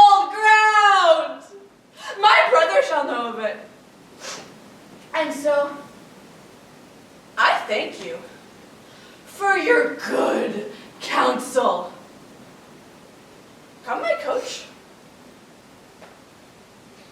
Good night, ladies. Oh, good night. Sweet ladies, good night. Good night! I pray you go to ratio wait upon her. This is the poison of deep grief. It springs from Polonius' death. Gertrude, when sorrows come, they come not in single spies, but in battalions. First your brother slain, next your son gone, the people bloody thick and wholesome in their thoughts and whispers for good Polonius' death. Poor Olivia.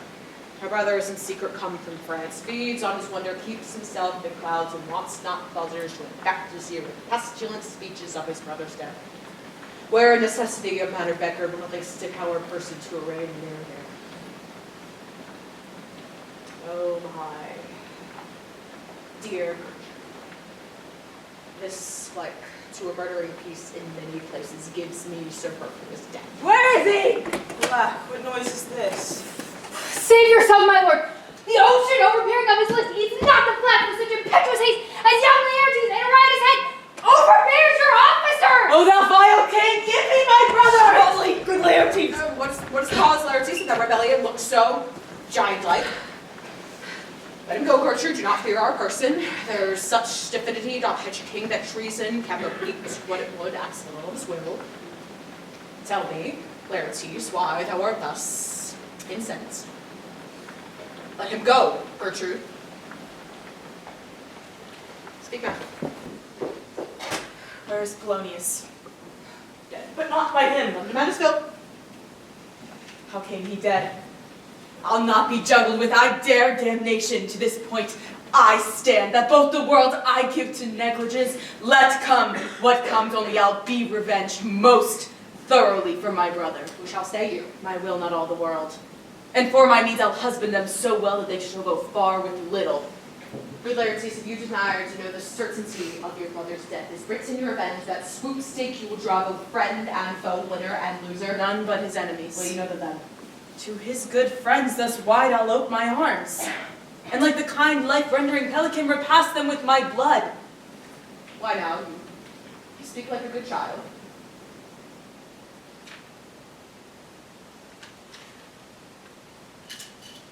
And a true gentleman. That I am guiltless of your brother's death, and most sensibly inquiry for it. It shall, as level to judgment pierces, stages to your eye. And now what noise is that? Oh, heat-struck at the rose of May, dear May, kind sister, sweet Ophelia. Oh, heavens. Is it possible a young maid's wit should be as mortal as an old man's life? Nature is fine, and love, and where 'tis fine, it sends some precious instance of itself after the thing it loves. They bore him barefaced on the bier.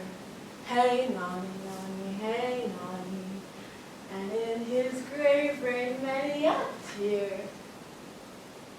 Fare you well, my dove. Hadst thou thy wits and didst persuade revenge, it could not move thus. You must sing!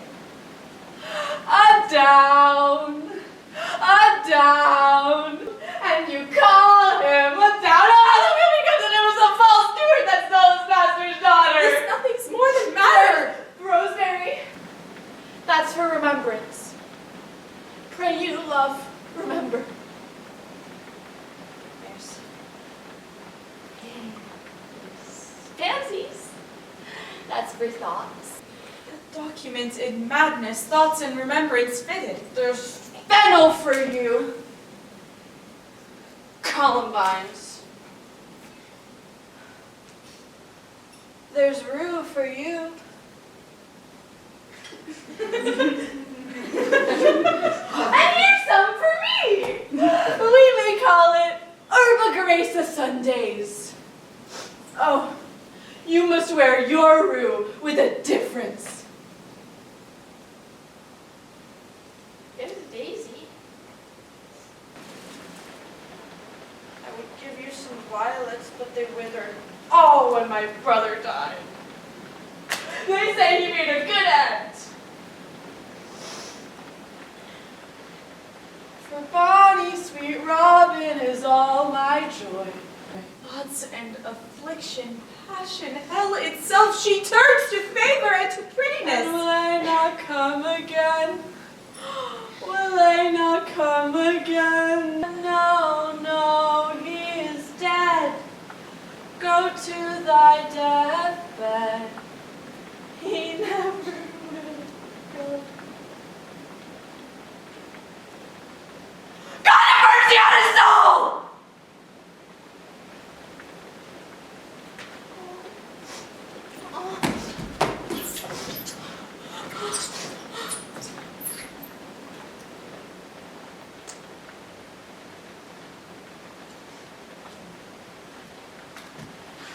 And to all Christian souls, I pray God. God be with you.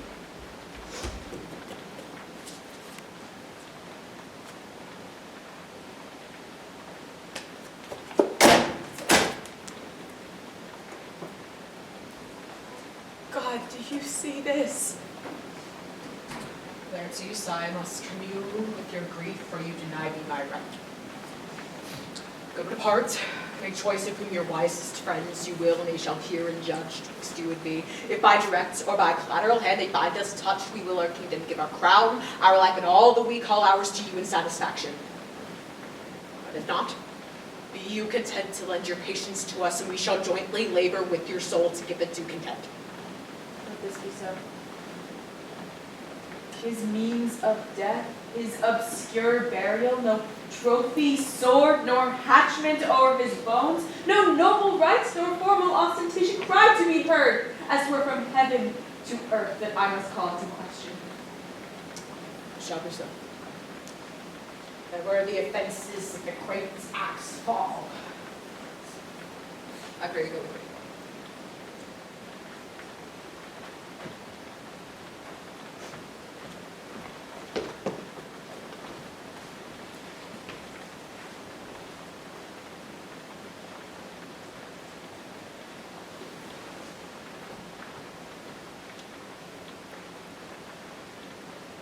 Now, Mr. Conscience, my acquisite seal, and you have put me in your heart for friends. Sit, have you heard, and with the no one near, that he which hath your noble brother slain pursued my life? It well appears, but tell me why you proceeded not against these feats, so primeful and so capital in nature, as by your safety, wisdom, all things else you mainly were stirred up. You must not think that we are made of stuff so flat and dull. And so have I a noble brother lost. A sister driven into desperate terms, whose worth and praises may go back against a challenger on mount of all the age for her perfection. But my revenge will come. If it be so, Laertes, how should it be so? How otherwise? Will you be ruled by me? I, my lord, so you will not overrule me to a peace. Laertes, what's your brother dear to you? Or you're like a painting of sorrow, a face without a heart? Why ask you this? What would you undertake to prove yourself your brother's kin, indeed, more than words? To cut his throat in the church. No place indeed should murder centralize. Revenge should have no bounds. But, good Laertes, should you do this, keep close within your chamber. Hamlet's return shall know you are come home. We'll put on those shall praise your excellence, and a pair of swords upon the wall and wager on your heads. He, be remiss, most generous, and free of all contriving, will not peruse the foils. So that with ease, or a little shuffling, you may choose a sword unabated and a passive practice for fighting for your brother. I will do it. And for that purpose I'll anoint my sword. I bought an unction of a poison so mortal that but dip a knife in it where it draws blood, no cataplasm so rare, collected from all simples that have virtue under the moon, can save the thing from death that is scratched withal. If this should fail and that our drift took through our bad performance, we're better not say. Therefore this object should have a back or a second that might stay this should blast proof. Result, let me see. We'll wager on your cuttings, I'll hat when in motion you are hot and dry, and then he calls for drink. I'll have a bit of a chalice for the knots, whereon but sipping of he, but escaped your venom stuck our purpose may hold. But say what must. How now, sweet queen? Oh, woe doth tread upon another's heel, so fast they follow. Your sister drowned. There it is. Drowned. Oh, where? There is a willow, grows aslant a brook, that shows his 4 leaves in the glassy stream.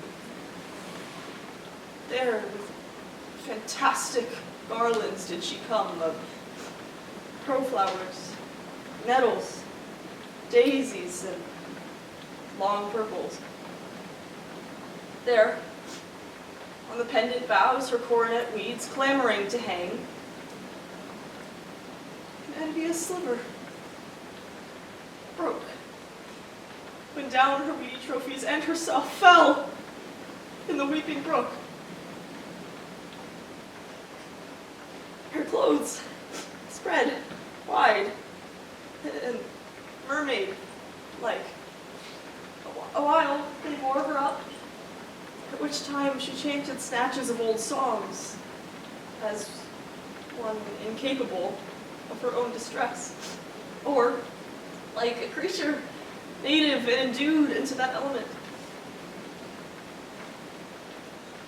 But long it could not be, so that her garments, heavy with their drink, pulled the poor wretch from her melodious lay to bloody death. Alas, then she is drowned. Drowned. Drowned.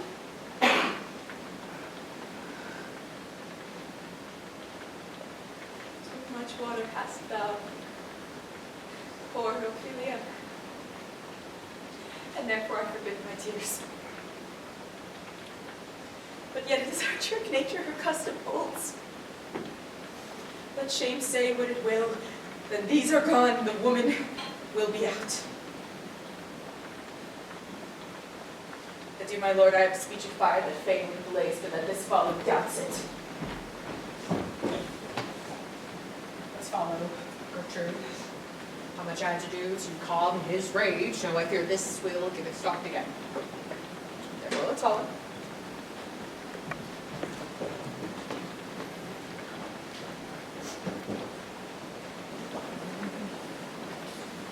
In youth, when I did love, thought it was very sweet to contract at the time for my behalf, but we thought there was nothing read. Does this man have no feeling of his business that he sings at grave making? Custom hath made it in him a property of easiness. Whose grave is this, Sarah? Mine, sir. I think it be thine, for thou liest in it. You lie out on it, and therefore it is not yours. For my part, I do not lie in it, and yet it is mine. Thou dost lie into thee skint, and say 'tis thine, 'tis for the dead, not for the quick, therefore thou liest. 'Tis a quick lie, sir. 'Twill away again from me to you. What man dost thou dig it for? Oh, for no man, sir. What woman, then? For none neither. Who is to be buried in it? One that was a woman, sir, but rest her soul, she's dead. How absolute this knave is. How long hast thou been a grave maker? Since the very day that young Hamlet came here, he that is mad, and sent away. How came he mad? Very strangely, they say. Upon what ground? Why, here in Denmark. I've been working here, man and boy, 30 years. How long will a man lie in the earth ere he rot? Faith, if he be not wrought before he die, as we have many pocket courses nowadays, he will last you some many years.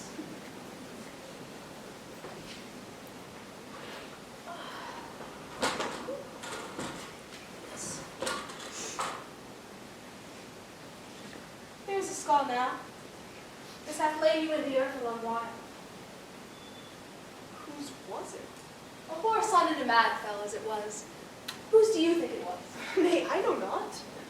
Pestilence on him for a mad rogue. Or a fucking flag and a reddish on my head once. The same skull, sir, was, sir, Yorick's skull. King's gesture. Let me see. Alas, poor Yorick. I knew him, Horatio.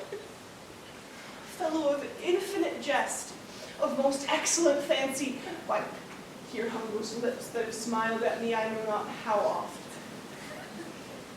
Where be your jibs now? Your gambols, your songs, your flashes of merriment that would want to set a table on a roar. Not one now to mock your own grinning. Now get you to my lady's chamber and tell her, let her paint an inch thick, to this her favor she must come. Make her laugh at that. Lady Horatio, tell me one thing. What's that, my lord? Dost thou think Alexander looked at this fashion of the earth? In, sir. It smelt so? In, sir, my lord. To what base uses we may return? Why, may not imagination have traced the noble dust of Alexander till he find it stopping a bunghole? 'Twere to consider too curiously to consider, sir. Not a jot, but to follow it thither with modesty enough. Alexander died, Alexander was buried, Alexander returned to dust. The dust is earth, of earth we make loam, and why, of that loam, which was converted, may they not stop a beer barrel? What's up, what's up? Here comes the king. The queen, courtiers. Who is that they follow? And with such maimed rites, stuff betoken the course they followed with desperate hand for do its own life. Couch me a while, Mark.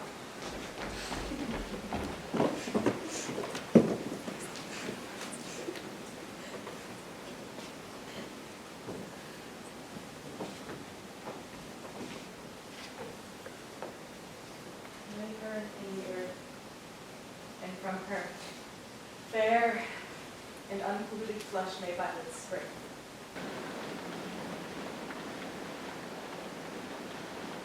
I will tell thee truly, a ministering angel shall my sister be when thou liest howling. Oh, the fair Ophelia. Sweets to the sweet. Farewell. I hoped thou shouldst have been my Hamlet's life. Oh, treble woe, fall 10 times treble on that cursed head, whose wicked deed thy most ingenious sense deprived me of. Hold off the earth a while till I have caught her once more in my arms. What is he whose grief bears such an emphasis? Whose phrase of sorrow conjures the wandering stars and makes them stand like wander-wounded heroes? This is I, Hamlet the Prince. The fucking devil take thy soul! Thou prayest not well. I prithee take thy fingers from my throat. Though I am not splendid and rash, yet have I in me something dangerous which let thy wisdom fear. Away thy hand! Block them asunder! My lord, be quiet. Oh, I will fight with him upon this thing till my eyelids no longer wag. Oh, my son, what theme? I loved Ophelia! 40,000 brothers with all their quantity of love could not make out my son. What wilt thou do for her? He is mad, Clarity. Swoon, show me what thou wilt do. Would weep, would fight, would fast, would tear thyself, I'll do it. How dost thou compare to wine? To outface me with leaping to her grave, being buried alive with her, and so will I. This is mere madness, and thus a while the fit will work on him. Hear you, sir. Why do you use me thus? I loved you ever. But it is no matter. Hercules do as he may. The cat will mew, and the dog will have his day. Set some water over the ratio.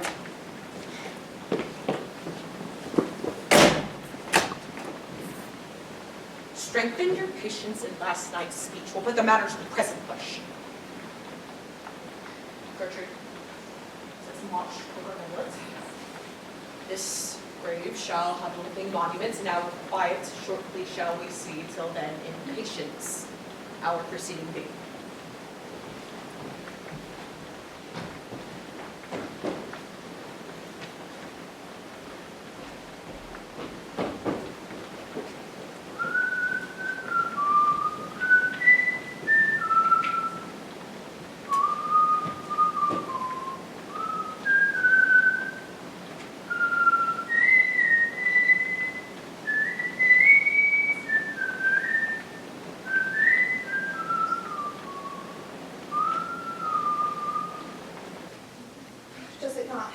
me stand me now upon he that hath killed my king, whored my mother, popped between the election and my hopes. Is it not perfect conscience to quit him with this arm, and is it not to be damned to let this canker of our nature come in further evil? What king is this? I am sorry, good Horatio, that to Laertes I forgot myself. By the image of my cause I see the portraiture of his, I'll court this week. Sure. The bravery of his grief he put me in towering passion. Peace who comes here. Yo, yo, yo! Your lordship is right welcome here.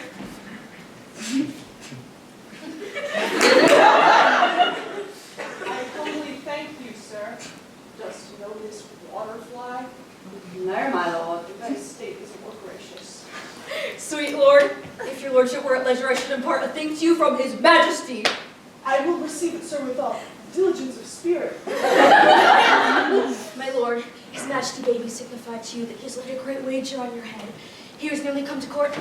Laertes, believe me, an absolute gentleman. Indeed, to speak feelingly of him is the Carter Calendar of gentry. The consonancy, sir. Why do we wrap the gentleman in our more rarer breath? He wants to fuck Laertes, sir.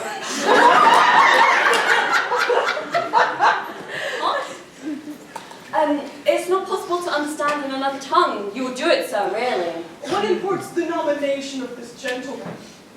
Of Laertes. Of him, sir. Dude, I know you're not ignorant of what excellence Laertes is. I mean, sir, for his weapon. Oh, what is his weapon? Rapier and dagger, sir. Oh, that's two of his weapons, but well. The king, sir, hath laid so that in a dozen passes between yourself and him, he shall not exceed you 3 hits. Hastily on 12 for 9, it would come to immediate trial if your lordship would vouchsafe the answer. How if I answer no? I mean, my lord, the opposition of your opposition in trial. Sir, I will walk here in the hall, if it please his majesty, 'tis breathing time of day with me. Let the swords be brought, the gentleman willing, and the king hold his purpose, I will win for him with the hand. If not, I gain nothing but my shame and the odd hits. I commend my duty to your lordship. Peace! That's yours. You will lose this wager, my lord. I think not so. Since he went into France, I have been in continual practice. I shall win at the odds. Thou wouldst not think how ill all's here about my heart. Nay, good my lord. It is but foolery, but it is such a kind of gain-giving as would perhaps trouble a woman. If your mind dislike anything, obey it. I will forestall that coming here and say you are not fit. Not a job. We defy augury. There is a special providence in the fall of a sparrow. If it be now, 'tis not to come. If it be not to come, it will be now. If it be not now, yet it will come. The readiness is all. Since no man has aught of what he lived, what is to live the times?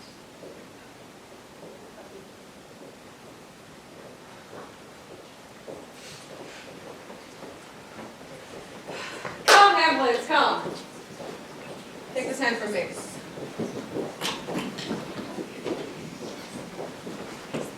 Give me your pardon, sir. I've done you wrong, but pardoned as you are a gentleman. His presence knows, and you must needs have heard how I am troubled with a sore distraction. What I have done that might your nature, honesty, roughly awake, I here proclaim 'twas madness. Was Hamlet wrong Laertes? Never Hamlet. Hamlet from himself be ta'en away, and when he's not himself, does wrong Laertes. Hamlet does it not. Hamlet denies it. If be so, Hamlet is of the fraction that is wrong. His madness is poor Hamlet's enemy. Sir, in this presence let my disclaiming from a purposed evil free me so far in your most gracious thoughts, that I have shot mine arrow o'er the house, and hurt my brother. As the boils come, one for me. I'll be your foil, Laertes, that in mine ignorance your skill shall, like a star in the darkest night, shine fiery off in you. You mock me, sir. Oh, by this hand. Give me the foils, young Osric.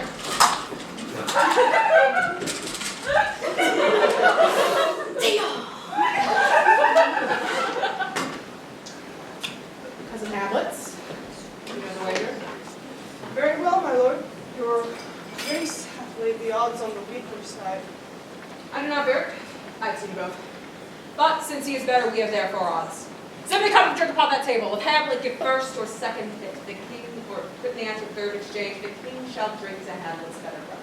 Come, begin, judges. Bear a wary eye. Come, sir. Come, my lord.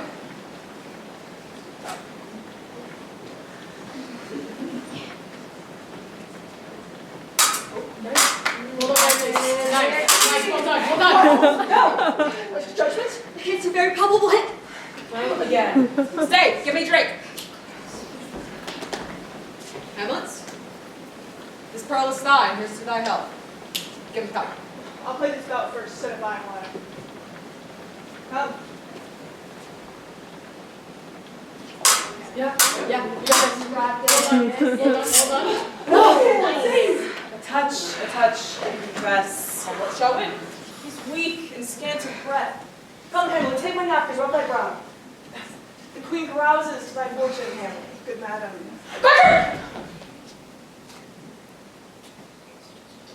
I will, my lord, I pray you. Pardon me.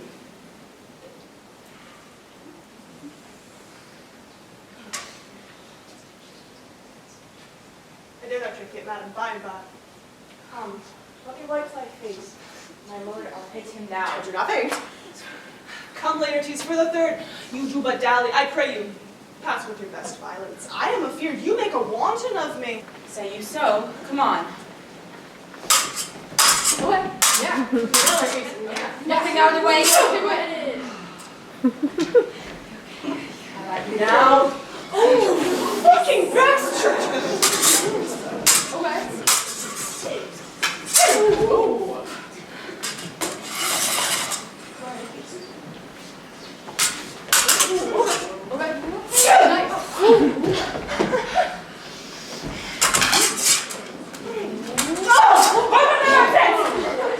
Come again! Looks the queen there. Oh! They bleed on both sides. Toast, my lord. Toast, Laertes. I like a wood comes mine own spit does try and killed with mine own treachery. How does the queen? Are you supposed to see the blade? No, the drink! Oh, my dear. The drink!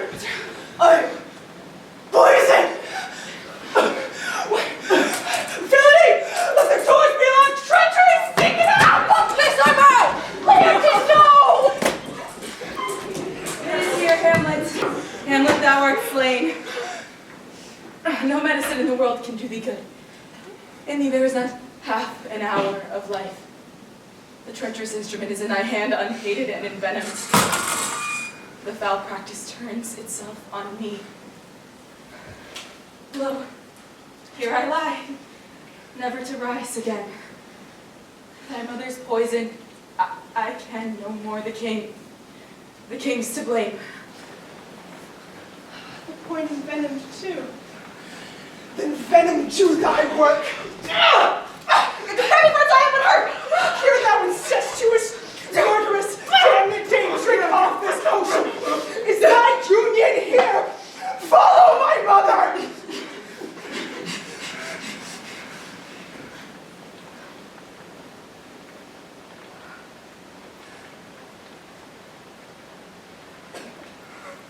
He is justly served. It is a poison tempered by himself. Exchange forgiveness with me, noble Hamlet. Mine and my brother's deaths come not on thee, nor mine on. Heaven make thee free of it. I follow thee.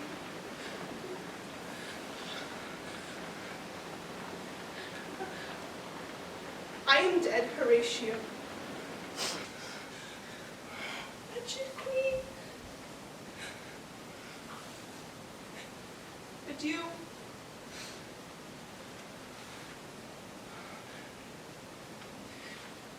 You that look pale and tremble at this chance, had I but time. As this fell sergeant death is strict in his arrest, Oh, I could tell you. But let it be. Horatio, I am dead. Thou livest. Report me and my cause aright to the unsatisfied. Never believe it.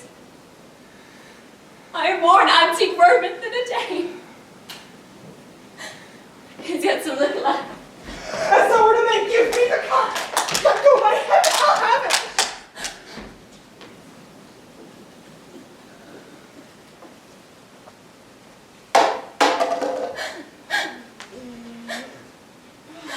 Oh, God.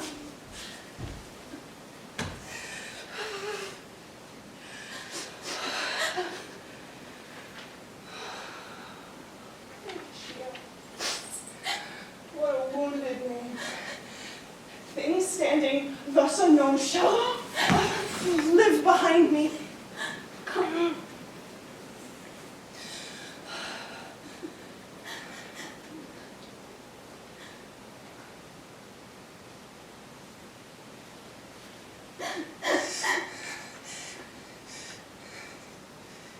If thou didst ever hold me in thy heart, absent thee from felicity a while, and in this harsh world draw thy breath in pain to tell my story. It's okay, it's okay.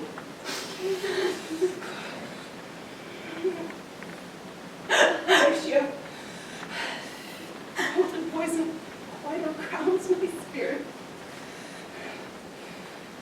Rest.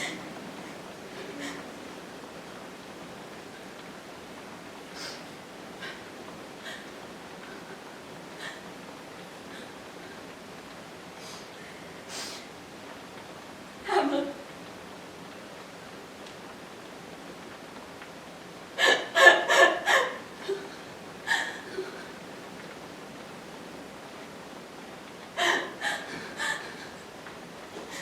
Somebody help me, please.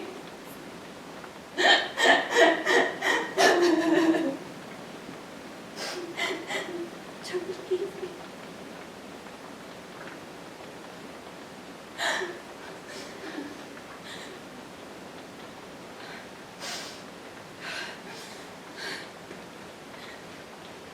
I'll crack the boat apart. Good night, sweet prince. And flights of angels sing me to thy rest. Oh my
gotta wait a couple minutes. Okay, great.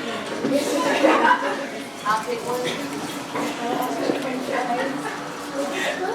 Alrighty, hello everyone, welcome to our final night of Hamlet. Thank you so much for coming. So we get a surprise for some of the amazing people behind our show. I am giving my flowers in my speech in recognition of Emma, who is all the way back there.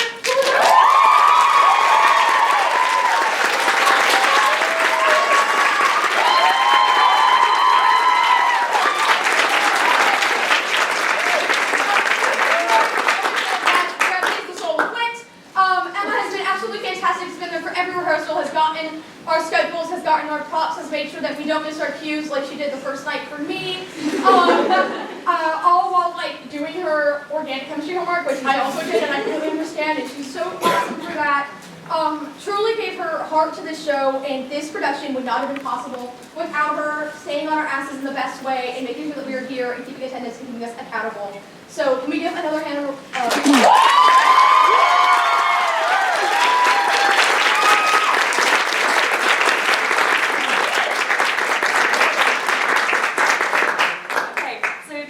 flowers off of Sedona, one of our lovely...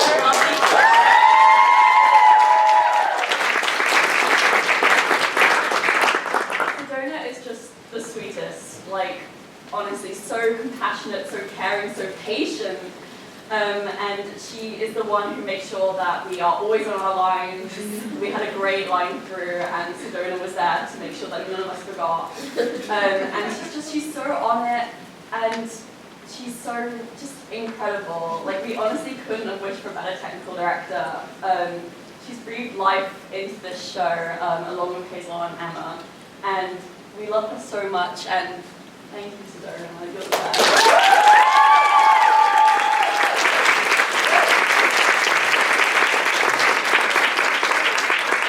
These last flowers are for our other co-director, Hazel!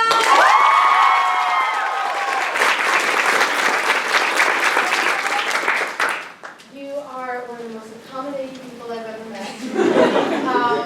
Always ready to be okay with my weird shenanigans. Always ready to help us with anything. Always ready to change things around for us, especially for tonight. Thank you so much.